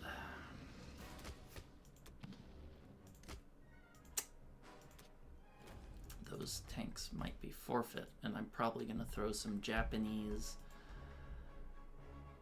fighters at them too.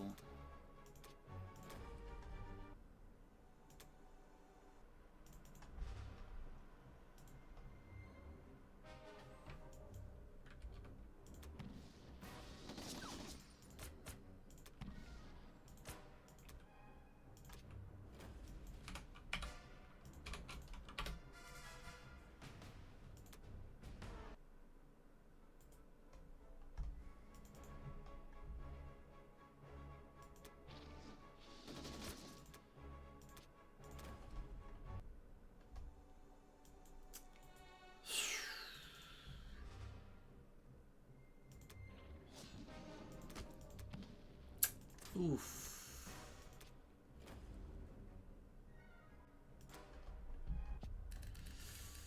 Oh, that was a pretty horrible round. Minus 16. Ooh. Ooh. And this was a really important round, too.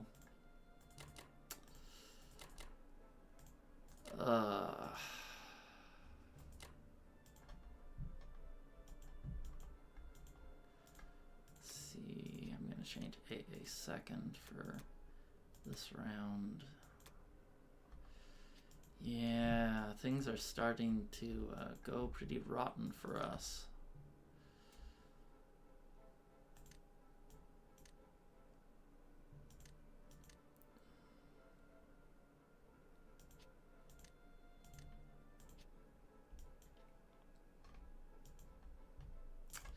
I don't think I can afford to send any units out of I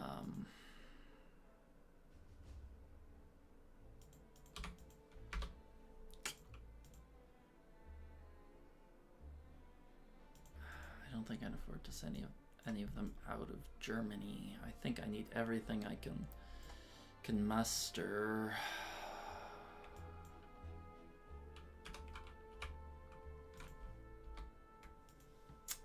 There.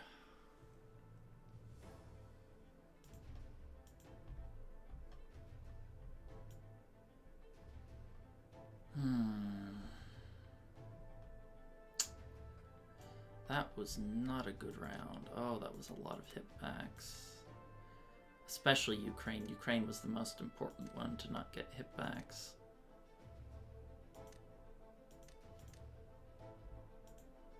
That one made a big deal too, because having 2 units rolling versus 1 is a big difference. Well, just gotta roll with the punches, huh?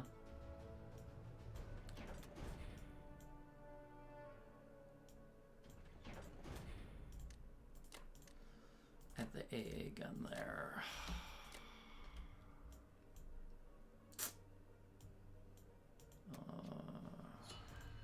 I mean, we look at the attack power and we're still technically ahead in attack power, but that doesn't tell the whole story. The problem is Germany's weak and Japan has been really slow with taking territory. It's turn 6 and I'm still not able to camp these spots.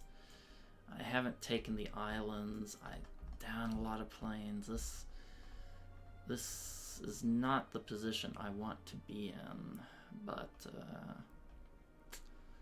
well, we'll see. This is going to be a huge swinging point depending on how this turns out. I really want to defend it quite heavily, but depending on where he hits with the UK, I may have to shore up Karelia instead, so... Oof. Alright, well, yeah, well, we'll see. I'm also really worried about Karelia. Really, really worried about it. If he'll smack it with UK and then hit it with Russia, that could just outright end the game. But we'll see what we can do.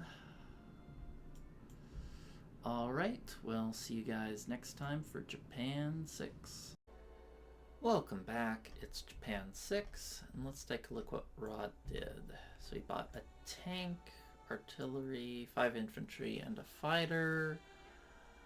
Interesting, I guess he's trying to refill that tank there. Combat, got a bombing off. Hey, he gets 1, that's better than losing.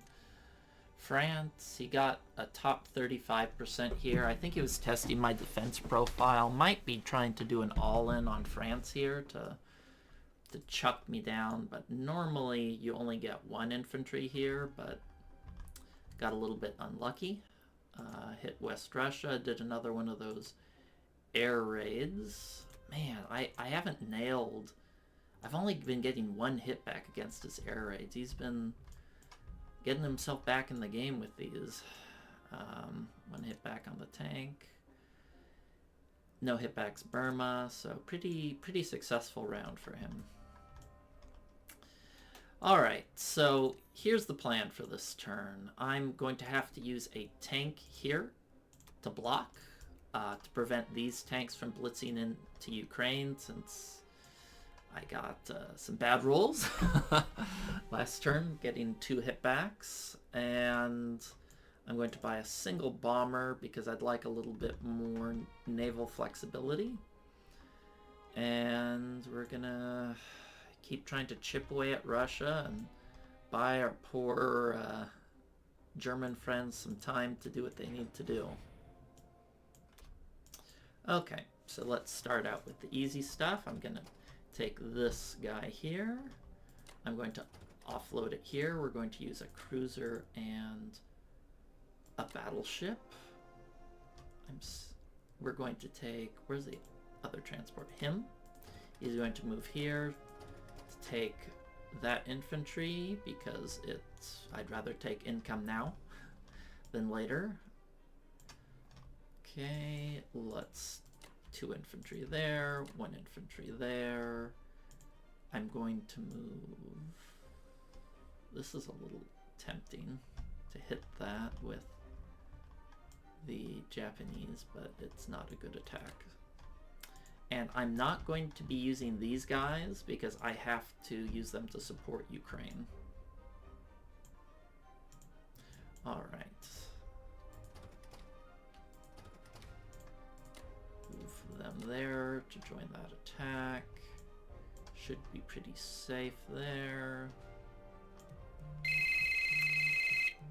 Okay. Okay. Let's make sure we don't forget to put these fighters to work. Man, they smoked me last time. Hopefully we can do a little bit better. If I had more planes, I'd absolutely use my 2 tanks to blitz into there, but with 2 tanks and 3 planes, that's a losing engagement for us.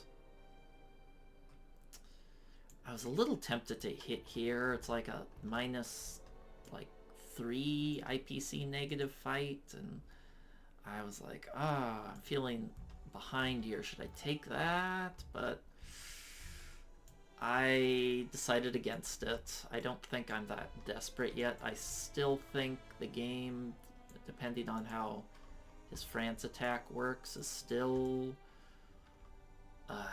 salvageable. I do feel that we actually are behind at this point, though. So, all right. I believe these are all our attacks.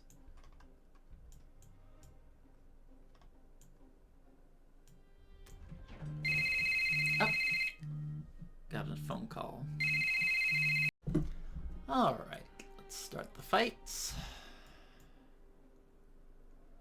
Let's do this one. Let's see if we can get revenge against these blokes.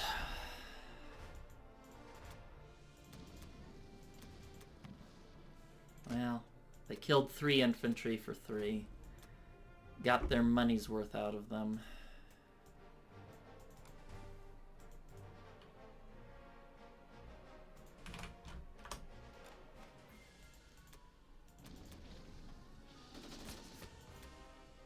Nice.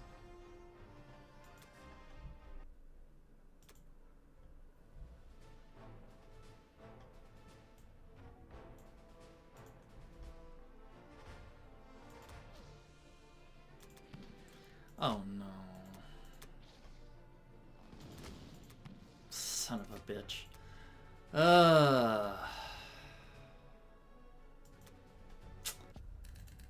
Well, that's unfortunate. That was a 96.3% capture, but just doesn't seem to be my lucky day, huh? Alright, well, let's see. What's the farthest I can get these blokes away? So,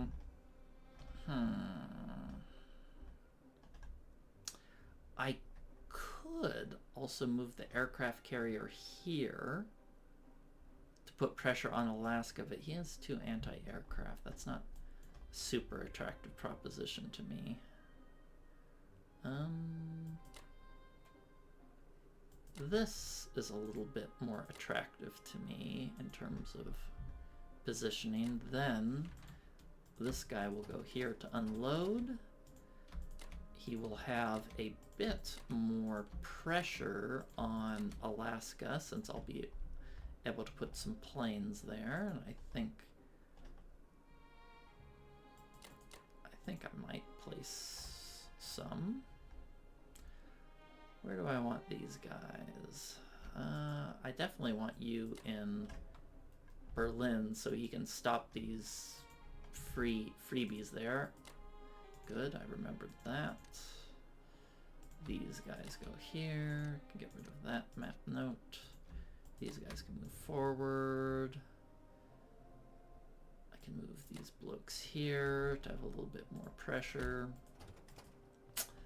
Oh, that's right. I can't defend these because of those bombers. I'm glad I noticed that. I think it's okay to do a double load in Manchuria. Or sorry, Buryatia. I don't like to put it in Manchuria because if you land in Buryatia, you can get them here in, 1, 2, whereas here you goes 1, 2, 3. So it's a little bit more efficient to get them here, and you always want units up here.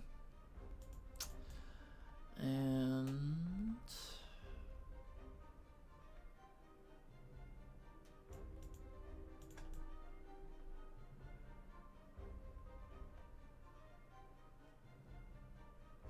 is this safe? Should be safe. 2 bombers versus a battleship and a destroyer should be pretty secure. These guys should be secure here. And I'll be able to put a little bit more pressure in Alaska, and I bought a rare artillery to put more Alaska pressure to force him to defend a little bit more.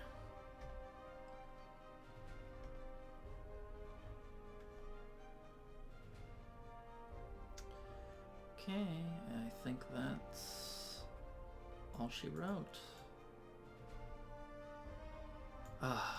Failing Vologda really sucks because that allows him to retain this mega stack here. Oh, man.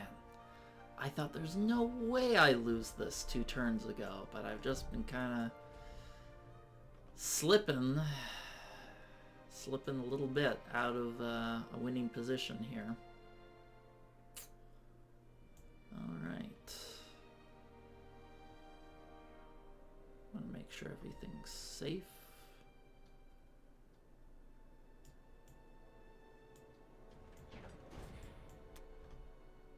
Put the tank here so he can blitz to his heart's content. Got the bomber. We're a little overloaded in Japan, but sometimes you do that just because that's the only way you can spend your money, and might as well use those production slots. 44, turn 6. It's not where I'd like to be. Alright, see you guys next time for Germany 7. Welcome back, it's Germany 7. Let's take a look what Rod has done. So, he's just buying land units and transports. He hit France. He got a superb result there. No planes lost. Conquered the territory. So that's going to hurt. Luckily, we did have some luck, and our tank heroically defended itself from 3 infantry. The Russians, just a standard land buy. Hit 1, lost 1. Killed 2, lost 1. Okay, nothing too outstanding here for Russia. Okay, so we're starting to get tight as Germany, and he's been bombing me, and I haven't shot anything down, so we're going to have to be very cautious. So I'm just going to buy more land units for the attack. Let's take this out. Let's take 2 here, 2 here. I really want to hit this, but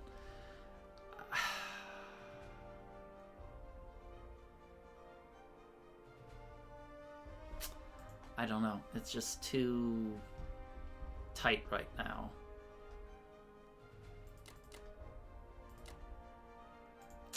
It's too tight. I can't really afford to spend anything else. Yeah. I really don't want to send 2 tanks, 2 infantry here, but I can't afford to lose any planes right now. I need to send these 2 infantry here to defend the Japanese planes. I don't even know if that will fully defend it. He might still go for it. And of course, I'm going for that fighter. I mean, you give me a 50-50 to kill a fighter when this guy's going to die next turn. I'm going to go for it. So... yeah, I think this is about all we can do. I was kind of wiffle-waffling on if I want to spend 2 tanks and 2 infantry here, but... or if I'd rather just use all my fighters to hit here, but... tanks are meant to be used. We'll get his last AA gun out of the way. It's a 92% capture. Yeah, I lose the tanks, I lose the tanks. So... They're meant to be used, and I need to chip off a little bit of Russia to get them, to give Japan some space to get stuff done. Alright, so this is the plan. Let's pull the trigger.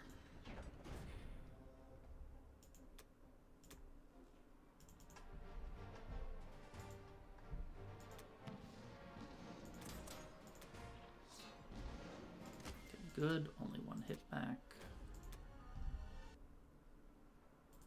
See if we get the lucky fighter kill. Or the whiff of despair.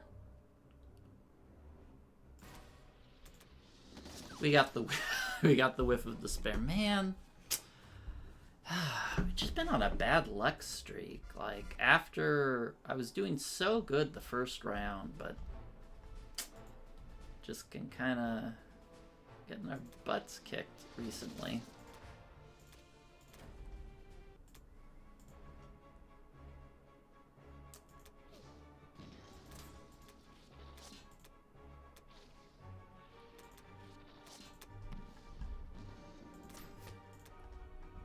All right.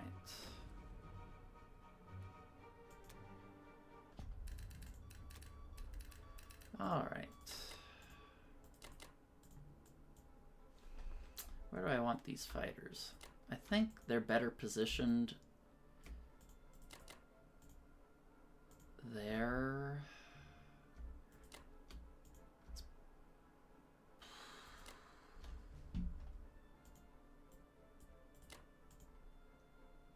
Maybe I'll leave one guy here because he only has 1 infantry that he can hit these 2 spots here with next turn. So I figure might as well give myself a 1 out of 3 to kick his butt out. Oh, I really wish I hit that fighter. That would have been a big win.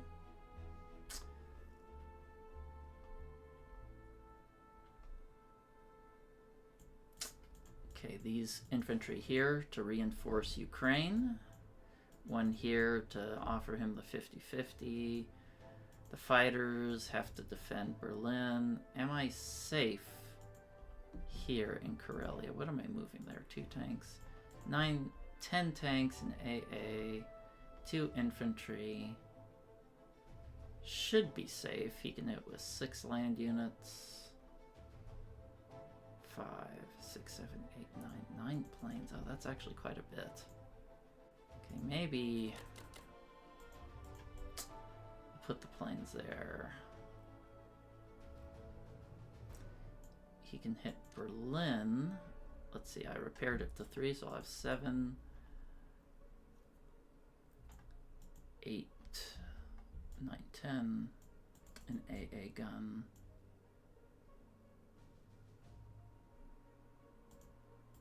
I think I'll move move the AA gun there.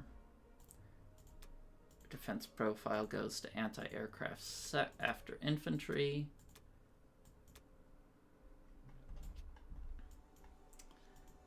And I think we're good. Yeah, you can hit with 4, 5, 6, 7, 8. 8 units. Yeah, that should be safe.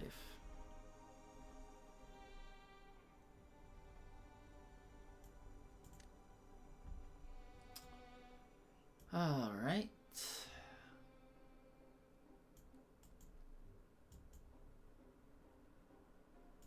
Let's roll.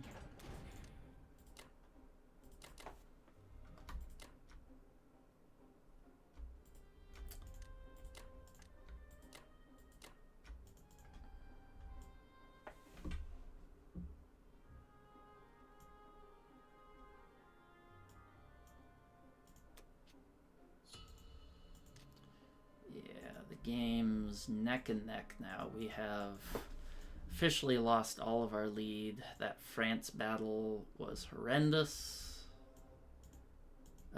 Just these huge losses and then these tiny little nicks that are adding up. Like, even after we failed the C-Zone 15 there, I think we're still in a winning position, but we've just been kind of getting these, you know, bottom 30, bottom 40% results consistently, and it's completely washed away our lead. But still a game we can win, and I'll keep fighting it out for as long as I can. All right, see you guys next time for Japan 7. All right, welcome back. It's Japan 7. Let's take a look what Rod did. So, bought 1 fighter, 7 different. Did he save money? No, he's just a little poor. That's right. We've been kind of nibbling away at him in Africa, though that's coming to an end. Combat. Took the freebie there. Took the freebie there. I was afraid this was happening. That's why losing that extra infantry, 2 infantry, was so costly. He hit Ukraine and I didn't get a good result, so only got 1 back, so that is another demerit. Burma, no hit backs, sucks, but I need some breaks. Alright, well, let's see what we can get done here. Since I have an extra infantry in Japan, I'm only going to buy 8. And I'm going to buy 2 fighters to try to rebuild my air force. It seems to be depleting faster than it's building up, but what can you do? Okay, so let's do the easy moves first.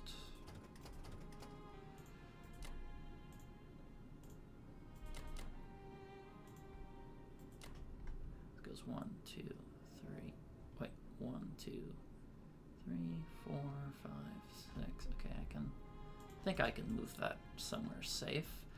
I was looking at this over here in Alaska, and I was thinking, I think it's worth capturing this for twofold reason. One, it messes up the US's logistics, forces them to send things this way. And if I capture it, I get the income for at least 2 turns. He has nothing to recapture it with. He has to build things in Western US. So I think that's a very worthwhile exchange. Now, no, let's do it the smart way. Alright, what do I want to do? Oh, when I see this bomber and infantry, I'm like, should I YOLO that? Am I that desperate? The answer is no, I'm not, but I'm not far off. I'll hit this so I can take it and back and land it in Karelia. Actually, yeah, I'll split these guys up.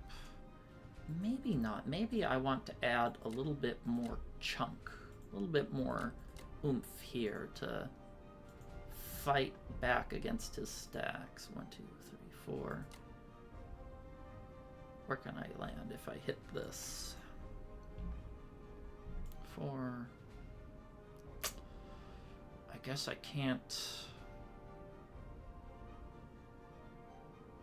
I can't be here. Does he have odds here? I don't think he does, but I really want to land my bomb right here, so as much as it pains me, I think I'm going to exclude the bomber from this particular fight so I can stack France and force him to defend C-Zone 10, or force him into C-Zone 1, which takes a lot of pressure off France. So you can hit this with 6, 7, 8, 9, 10, 11 units. Should be safe.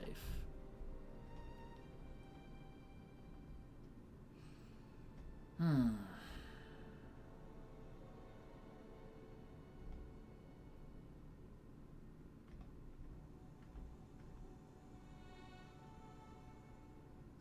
I safe here? I think so.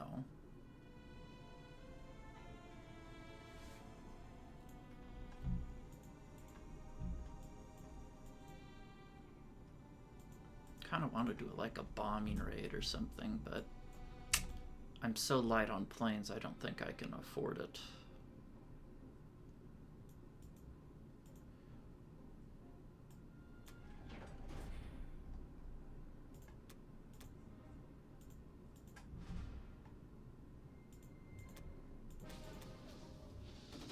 Nice. Not nice.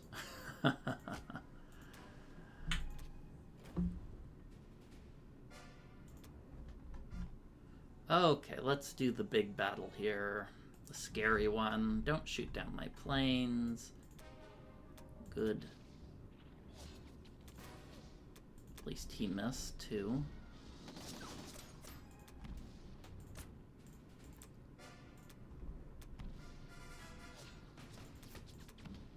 Wow, my...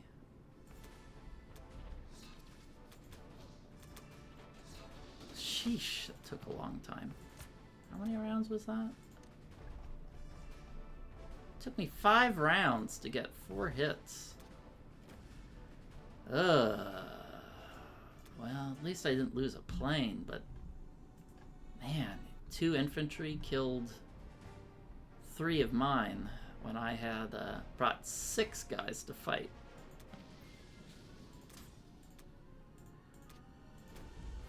Alright, at least we're finally starting to take a bite out of Russian income here.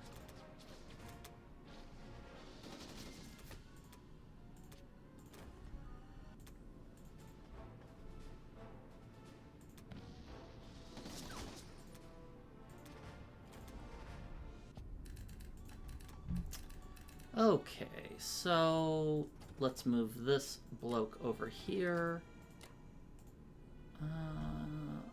I want him there in order to take the Madagascar income. I think I'm going to add the cruiser here because he can hit with 2 bombers against my battleship and have good odds. This guy will go here. He doesn't have any tanks to blitz, so 2 infantry should be enough to keep him safe and happy. Let's move these blokes up. I don't need to change to air carrier last. I'm going... I'm wondering if I should swap to AA second. I don't think he should hit this, right? Let's do a quick calculation to see what his odds would be like if he were to hit it. He can hit with 3 artillery,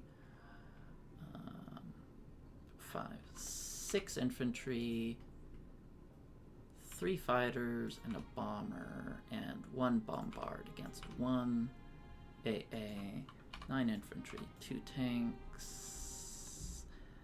Oh, his odds are actually a little bit better than I would have expected. So yeah, I think I will turn anti-aircraft first. Because I remember originally I was saying, oh, I can just move over my...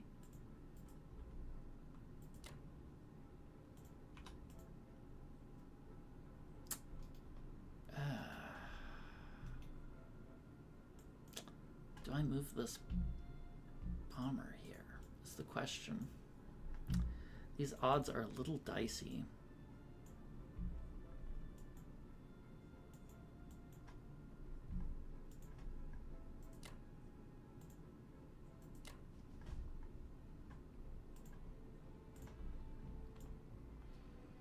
I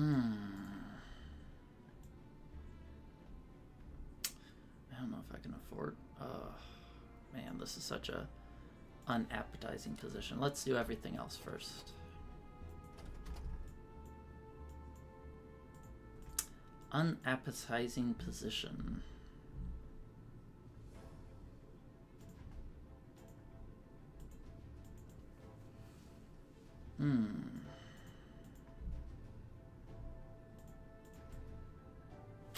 You know, I think I'm not going to move the bomber there. He has a...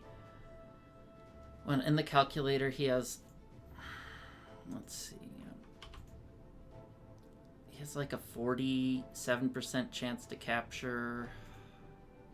Adding the bomber only makes it juicier. I don't know.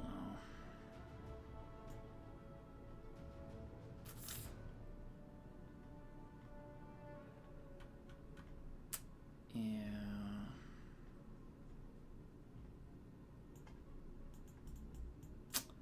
It's unfortunate.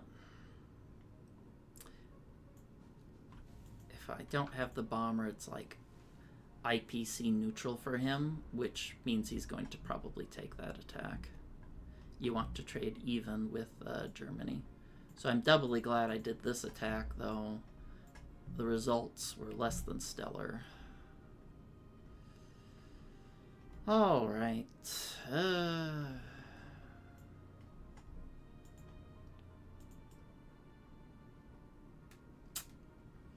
think that's all I can do for now. Man, I am so frail as Germany. Losing all those planes hurts so much. And now that I'm kind of, as I said, frail, I'm just taking on these precarious positions that can be toppled with just a little bit of bad dice. So, yeah, I won't defend in France with the bomber. Much to my chagrin.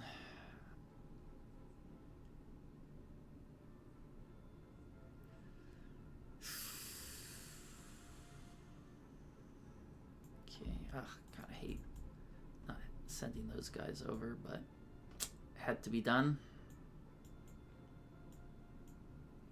It's Russia's attack power, 54. Oof, they're so rich. All right.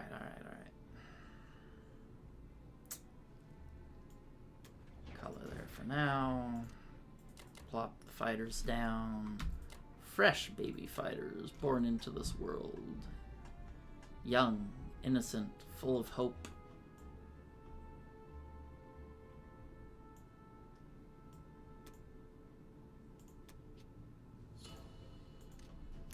Yeah. Well, it's a tight game, but I think my German position is just too weak. He's going to rail into these tanks. I don't really have much I can trade into him. If he wipes this, Germany is just going to be naked. And my Japanese position, while not bad, is certainly not great. So let's see. Hopefully he doesn't hit France, or I get good results there. We'll see. Alright, catch you guys next time for Germany 8. Welcome back. It's Germany 8. Let's take a look what Rod did. More infantry, more fighters. Didn't really do much other than take the freebie. Glad he didn't go for France. Russia, 7 infantry, hit Bellow, hit Arch. Oh, got a fantastic result in West Russia. Only 1 hit back for all of those units. Oh, nothing in Novo. And we got 2 hit backs in Kaz, but we're just kind of getting whittled down. Just too many little things going against us. So I had a couple decisions to make this game. So one, I can do a big strafe into West Russia. I can get a pretty good odds here if I decide to go through with it. But the downside of that is this is going to be severely weakened here in Karelia, but I might need to take that risk. Can't hold France because I need to shove as many units as I can into the Baltic states in order to have some semblance of hope to hold Karelia. I'm honestly not sure what to do here. I can choose to skip this tank to have better odds here. I might do that, we'll see. But just repairing the complex, 13 infantry, and we'll see what we can get done. I need to throw everything here. I mean, what can you hit this back with? You can go 1, 2, 3, 4. This guy going 1, 2, 3. Yeah, you can hit there's 5 planes, 4 land units, but I have to go for it. I think I'm going to skip the aforementioned strafe here because I need a little bit of extra meat in Baltic states to hold it. Oh, that is not how I want to use my fighters.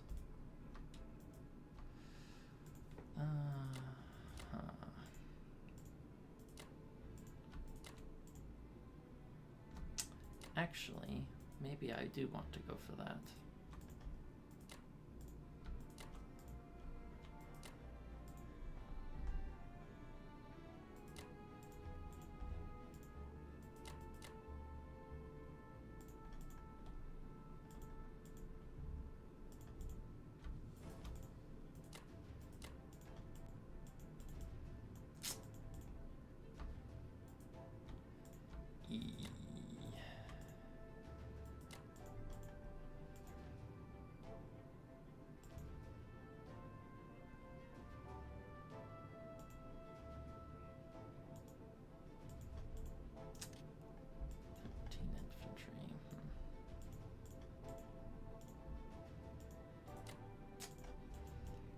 This is such a big risk, though. Such a big risk. Do I want to go for this? So hard to make these choices. I don't know. I'm falling behind pretty quickly here. I think I need to take some risks. In fact, I could even just send a tank here.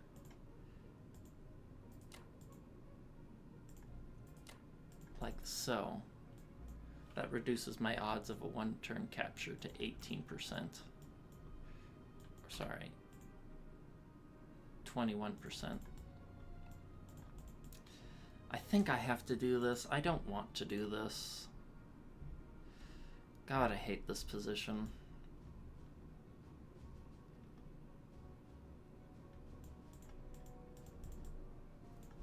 Do I want to send 3 over there? I think I only want to send 2 or maybe even 1. Do I even want to hit this? Maybe I just give it to him.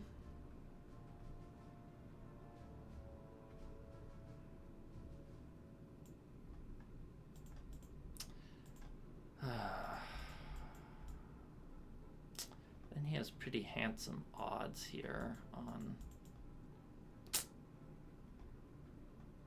If he does a three-way, he hits with 6 land units, 5 planes. Oh, it's all so messy. I hate everything.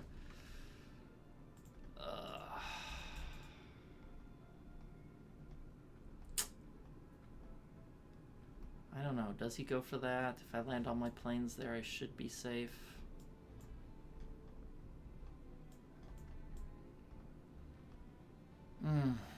Depends on how well he hits back. Such a messy turn. Don't know what the right thing to do is, but I'm falling behind. I think I need to make something happen. Take a big chunk out of Russia might be what I need.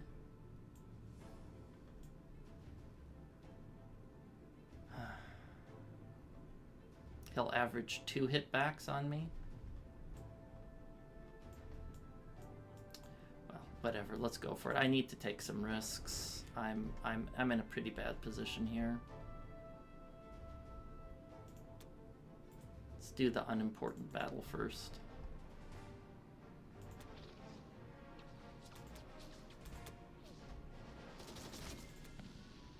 Shit.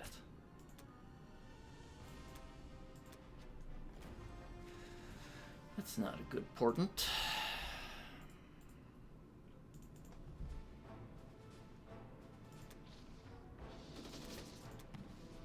Man. Okay, let's do this one.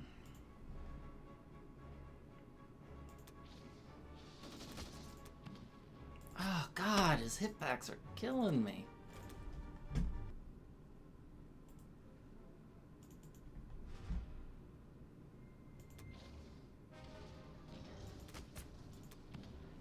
God! Seriously? I've lost more units than I've killed. Oh. Now he can hit that with UK.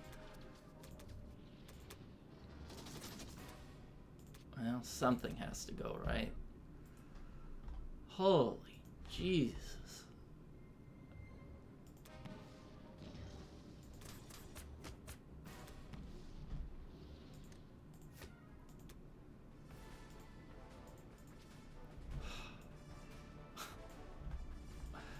Two out of two. Well, 1 out of 1, 2 out of 2. Thank goodness he got average on this one, or who knows where I'd be.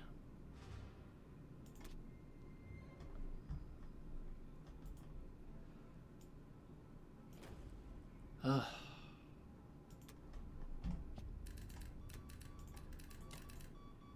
That was an absolutely ruthless turn. All right, so what are we doing? How many units do I need in each spot to make them safe?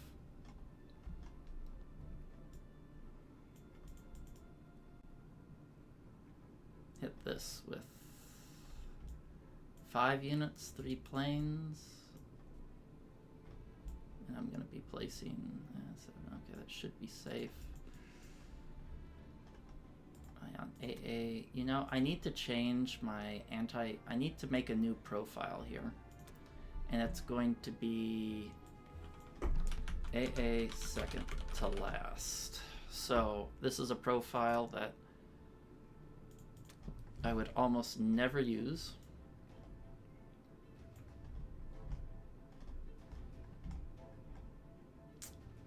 Except in very weird situations like this.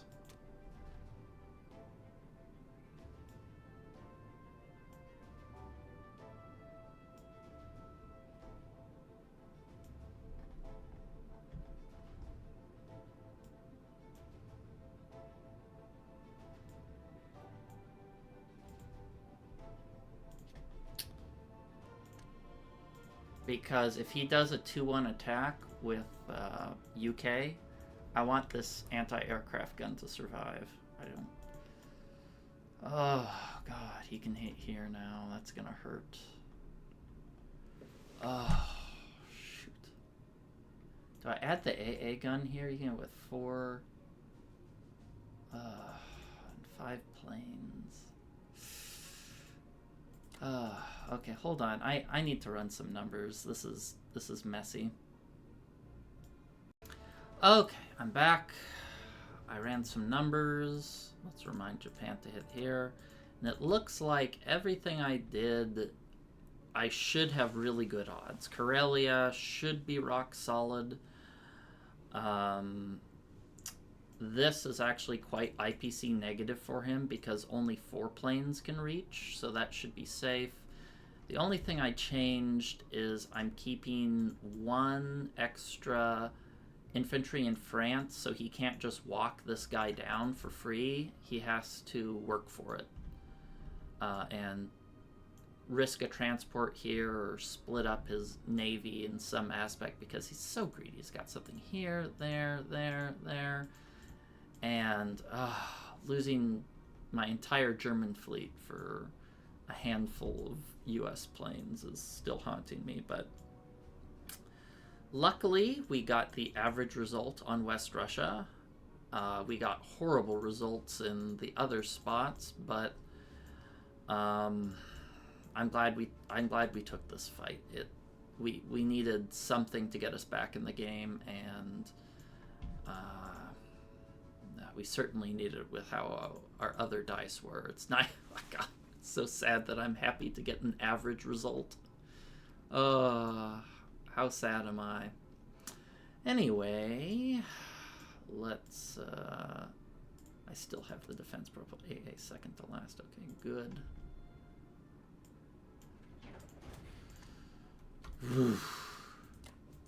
This game's stressing me out, man.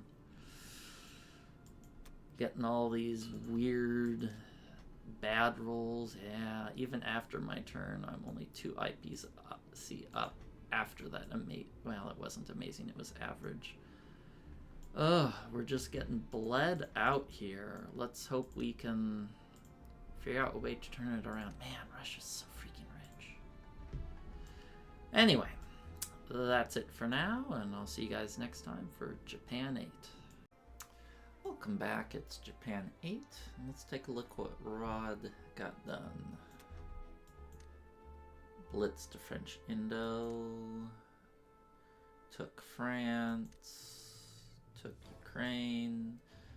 Nothing too exceptional here. Oh.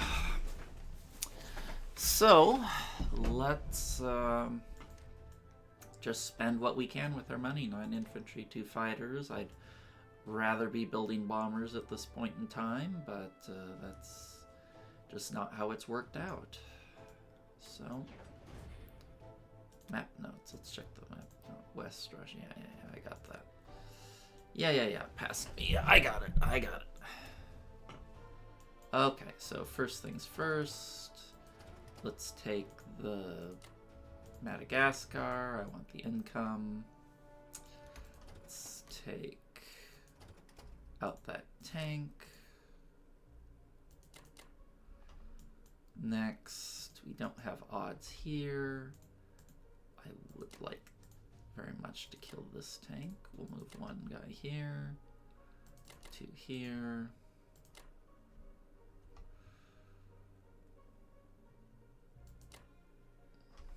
You can go.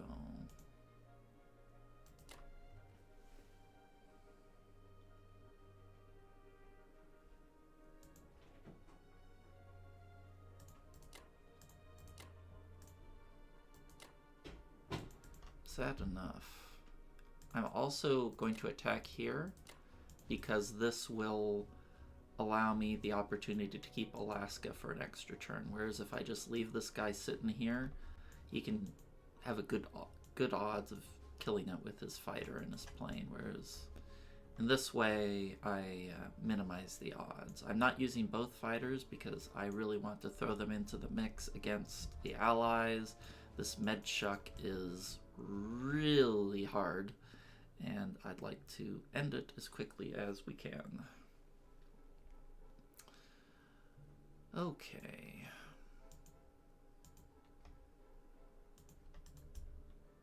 I feel like this is a little tight. What are the odds here of my success? 84% chance to capture. I might add 1 extra infantry.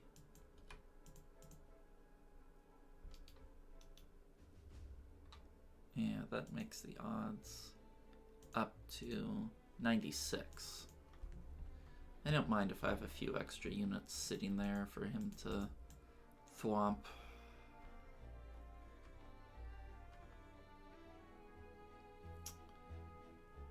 I should be safe here, right? I'm moving a bunch of units in.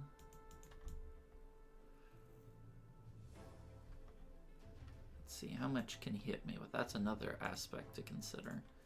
He can attack me with 8, 4, 1 tank, 2 fighters, and I'll have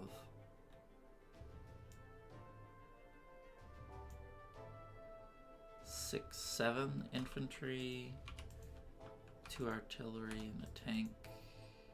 Ooh, that does give him good odds. What if I move that infantry down and make it 8? Still good odds. Okay, what if I land fighters? 2 fighters there. Okay, now it's looking a little bit better. I think I'm going to need more than 2 fighters. I still want to block here. I don't want him blitzing his tank down to Kwangtung. I don't mind if the UK takes this Yunnan because, you know, the US will never see that income.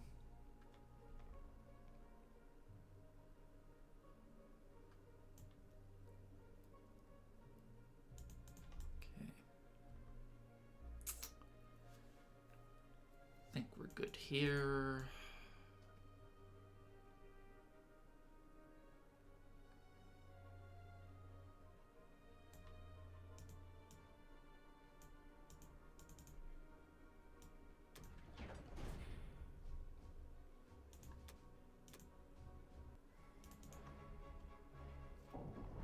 There was no chance that that sub wasn't set to submerge, but you never, it doesn't hurt. It was a free try. Ah, you gotta hit back. Still IPC negative for him to do that. He got 2 IPC, 3 from the hit back. Surprised he blitzed a tank out there. I guess it allowed him to keep Burma, but if that tank didn't hit back, it would be inefficient.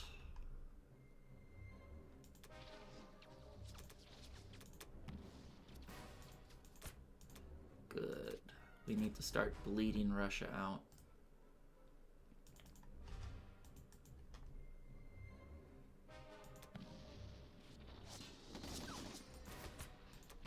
Jeez.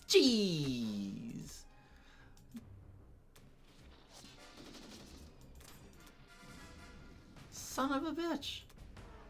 Man, he's been dicing me with his last hitbacks when I was in Germany. 100% hitbacks there. Wow.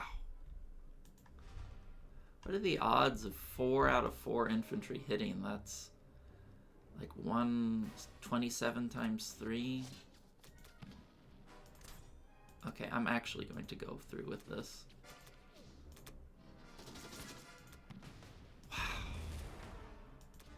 Wow. What a horrible turn. Man, minus 30. God damn. I can't survive long with these kind of rolls.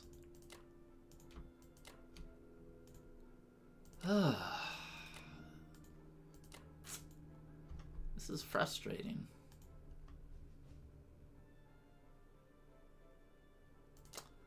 It's frustrating.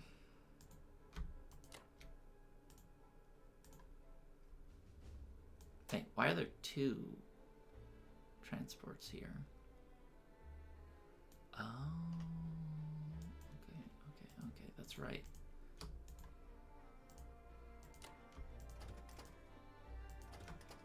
I can maneuver this bloke hither to start scooping up some island infantry. Ugh.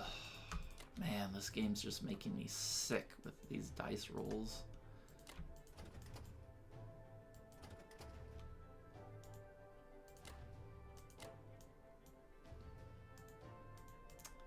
Just getting sickened by them.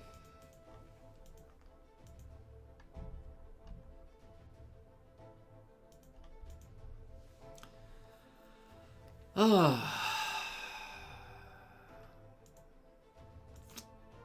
I guess I got the, yeah, it was 96.6% capture, and I got the bottom 3.4%.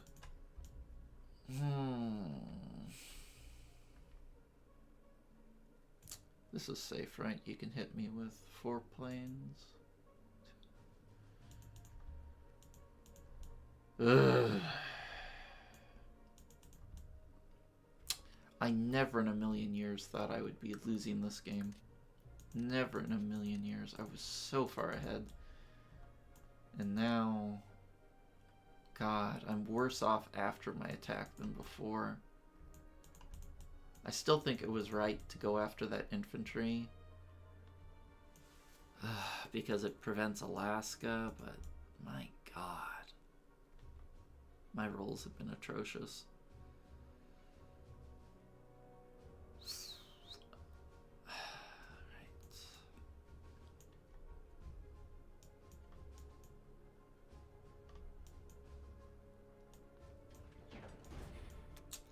I think I'm behind now.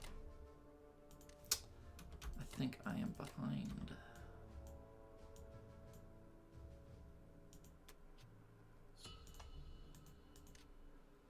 Yeah, I'd like to be much more ahead before they get the huge income boost of the US Russia double turn. Ugh. All right, well, we'll keep doing our best. Keep doing our best. And we'll see where it goes. All right, catch you guys next time for Germany 9. Welcome back. It's Germany 9, and let's take a look at what Rod did. So he bought a sub here to contest some of my navy here. I think that was a good buy. It also protects Western US. Combat just took Anglo-Egypt and moved all of his guys to stack France, which was also a superb move. Russia killed the tank, killed Vologda. I got no hitbacks. What else is new? So, looking at this board, I have 2 major options. I can pull everything back from Karelia to next turn have odds on France. So I'll have pretty good odds. I can almost certainly wipe it no matter what he puts there. But if I do that, there's no way for me to hold Karelia and have odds on France. I can't do both. I can only do one or the other because UK has a bunch of units here, an ungodly amount of planes. He'll smoke it if I try to defend it. And if I leave it high and dry, I'm going to lose 22 IPCs of Japanese planes, and I will probably lose the game from there. He'll just take these guys here, zip them up to Karelia, and then he's going to be trading these for territories every turn. I am nowhere near strong enough with Japan to afford something like that. He would just, you know, if I have Caucasus, then I can do something against it, but I don't. I'm not even close with Japan. So that's a non-starter. So my thought was I just let him have France, trade these territories over and over, bleed me out, and pray I can make something happen, which it's looking increasingly like a Axis loss here. You can't afford to lose 72 IPCs of planes and then another 20 IPCs from Japan, and our rolls after that have also been pretty poor. So we're in a very losing position right now, but we'll see what I can get done. So I'm gonna buy some artillery to give me a little bit more teeth in Germany, and that's it. So for attacks, of course, I'll take this because it's free. I had a couple options. I said, hey, I can strafe this, but that doesn't look like a particularly... I ran the numbers. If I do it, it's like a 5.6 IPC 1-round strafe. If I do it for 2 rounds, it's like a 13 IPC positive, but it's an 83% chance to capture. And if I cut the planes, it's like a 1 IPC profit because I'm trading tanks for infantry. So I didn't really like that. So once again, I'm going to try to trade tanks for infantry, my favorite. And yeah, our position just sucks. We've just fell too far behind. And we just don't have good moves. There are no good moves to make. So we're just going to slum dog it along and hope he messes up, which is unlikely because Rod's a very intelligent player.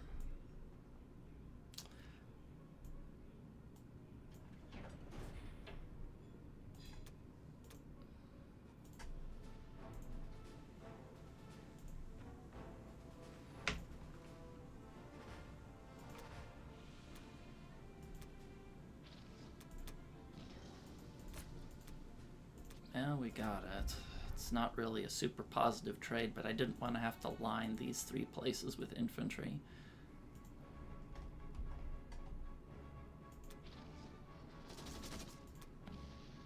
Oh, don't tell me this is going to fail. I added 3 fighters. Son of a bitch. Okay. Well, that's how it goes sometimes, right? That's how it goes sometimes.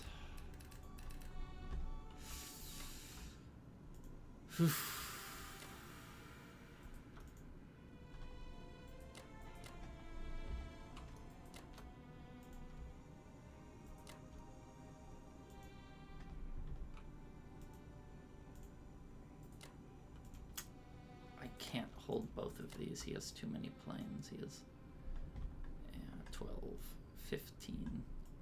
15 units he can hit either spot with, so I have to abandon one.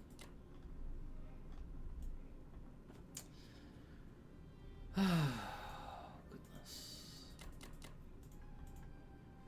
So now I'm with the mindset of what's the minimum amount I can defend Karelia with?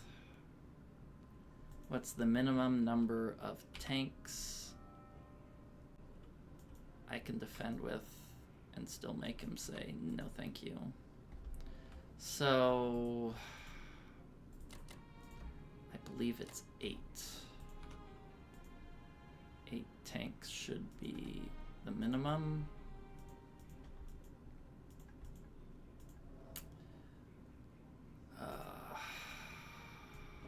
Is that good though? How much can he hit with the US? He can hit me with 8 infantry, 4 artilleries, 4 planes.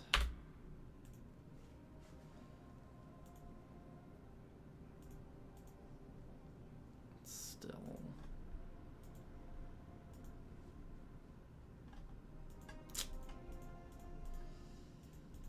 I don't know. Do I need to keep 3 tanks here? Maybe I have to keep 3 tanks. No, I'll just maybe leave 1 fighter there and see how it goes. Goodness, I hate these moves.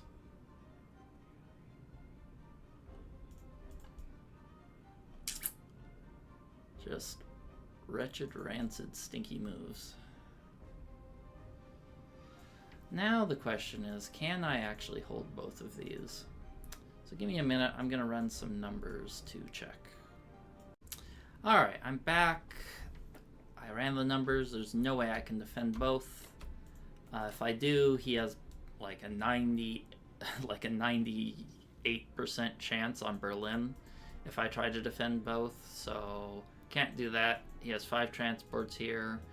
10 U.S. infantry, hungry for German blood. So no go on that front. I think this is the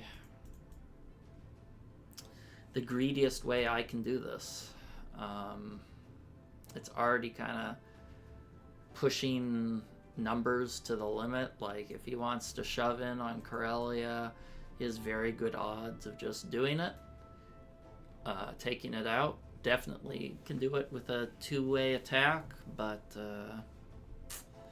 there's just... I gotta take a risk somewhere, and knowing Rod, he's a pretty conservative player when he's ahead, so I think he will probably pass up on this attack here on Karelia, and most likely just continue to stack France. But who knows? Maybe he'll go for it, and we'll get lucky, and we can get back in the game. So that's it for now. And I guess I will see you guys next time for Japan 9. But I don't think we'll be in this game too much longer. Actually, let's add one guy here just to force him to do something.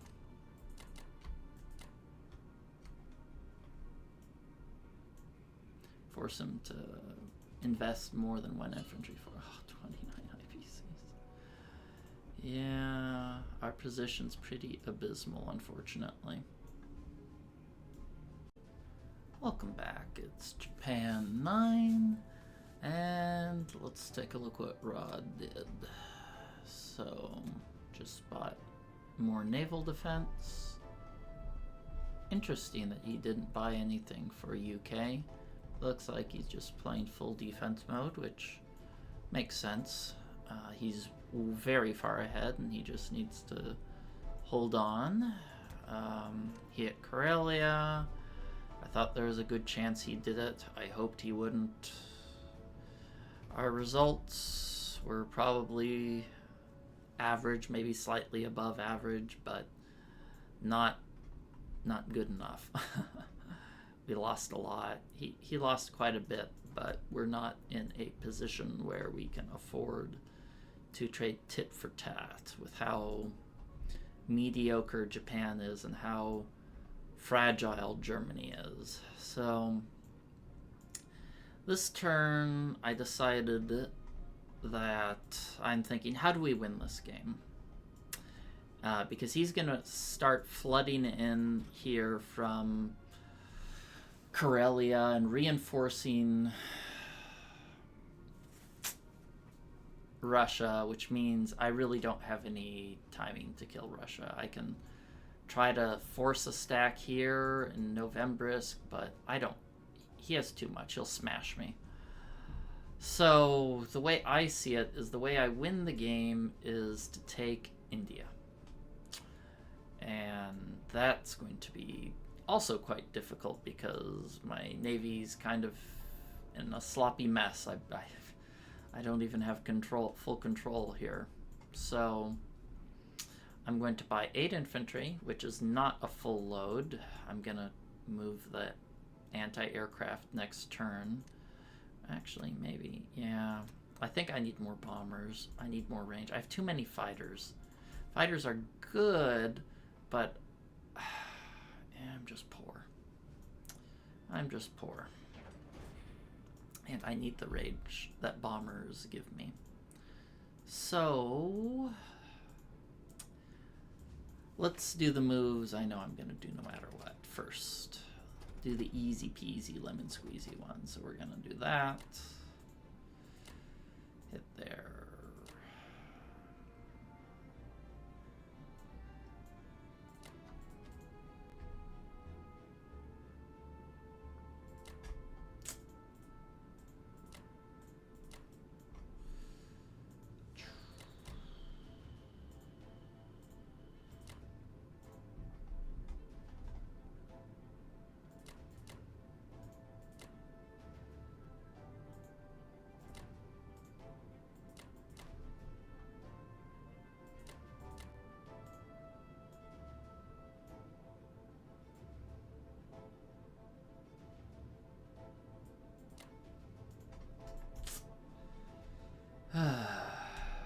So, God, I don't even know how I'm going to get this to work. I was originally thinking with this, I could go for South Africa. And if I take it, great. And then he'll hit this with a bomber and an infantry, and I have better than a 1 out of 3 chance to hit back, and then maybe I'll hold that for a few turns. Maybe I could put an industrial complex there. I'm not sure. The downside of that move is it puts these guys basically in the middle of nowhere, where I'm going to have to take several turns to position them back to something even resembling relevance. So that's difficult. I would like to ideally hit someplace like Egypt, because then I can transfer them back in, but he has a lot of planes, so it's a little difficult. Maybe instead of hitting Egypt, I can hit this territory here, because he has, let's see, he has 2 American infantry that can hit that, so that's not a super attractive take. If I, maybe I'll move the aircraft carrier here. Let's see, is this safe from bombers? Is bomber, let's see, goes 1, 2, 3, 4, 5. Yeah, maybe this is the best. I don't really like this. I'd rather hit here, but it's only 1 infantry. Crappy decisions. But at least this might distract some guys away from Egypt and send them, away from India, and give me some chance to hit it. I don't even know how I'd have odds. I could grab this guy, unload it here in range of India.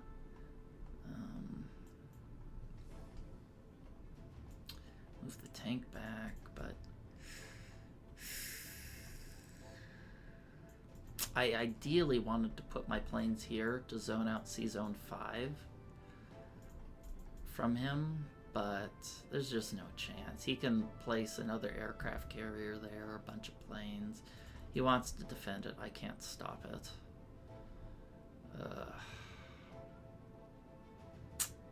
I think this might be my best bet. Maybe I'll send my tank here.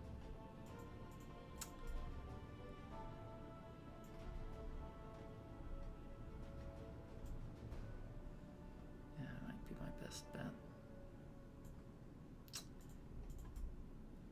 It might even be good if he decides to hit this with his planes. He does have odds on it, but I'm happy to trade Navy for planes when I kind of have to go for an all-in here, as much as I dislike the idea.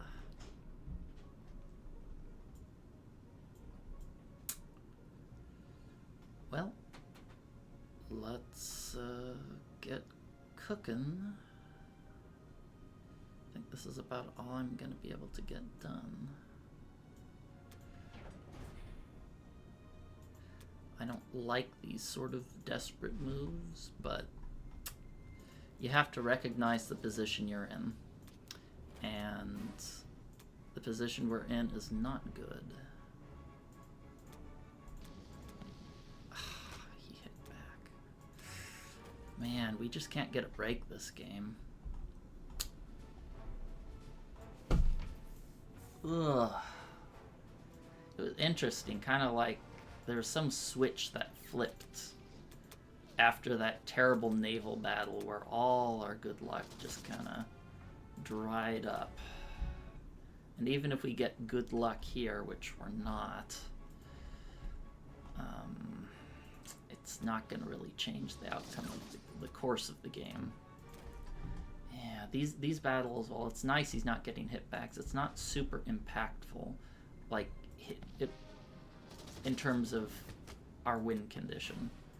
Our win condition is to get India and try to distract the Allies by flooding into Africa and such, and getting this territory would have been a huge help for that. He would have been forced to, not forced, but incentivized to send units there. Okay, so let's think about this.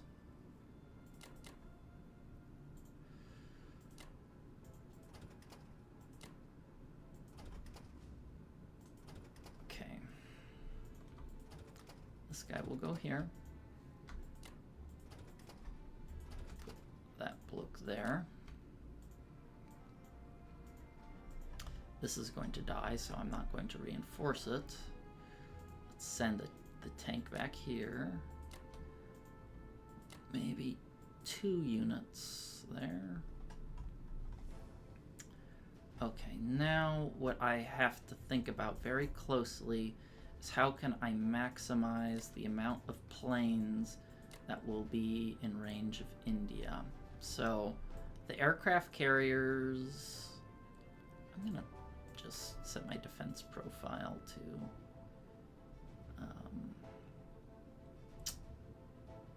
goodness, I have too many. Let's get rid of this profile. This is a niche one that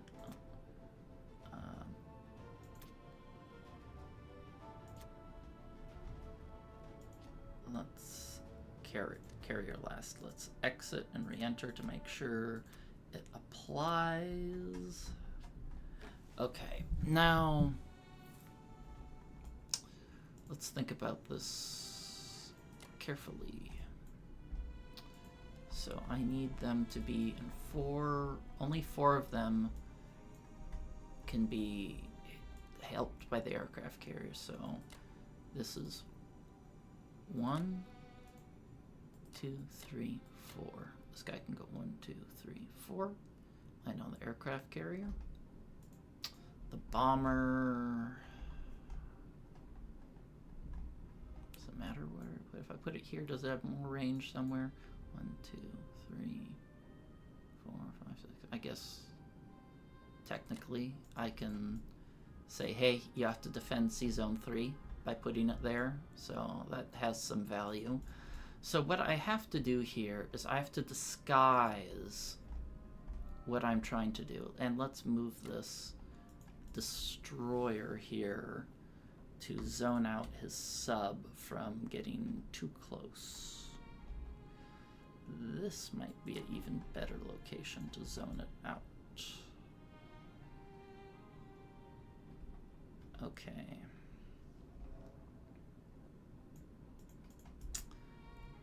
Huh.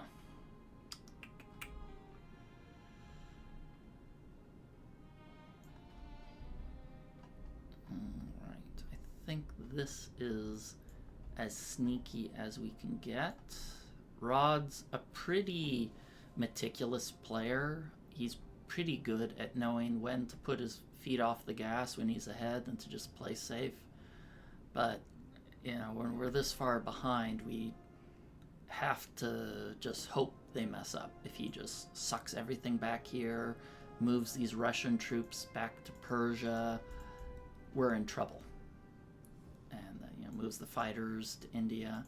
So let's hope that he is not that, he's not on to us. Okay, let's make sure there's 4 fighters. I'm just going to leave an attack marker here to let me know I'm desperate, and this is not the time to be playing safe.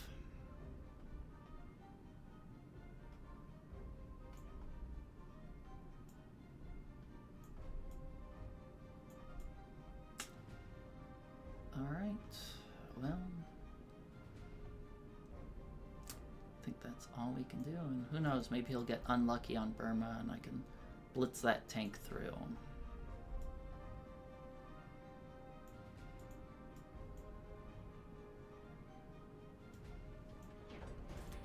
Just want to make sure this can't be hit with bombers. 1, 2, 3, 4, 5. No. 1, 2, 3, 4, 5, 5, 6. Yeah, should be safe. Oh, I've lost so many fighters or transports from not seeing a sneaky, randomly placed, Alaskan bomber that can just swoop in and clean me out. But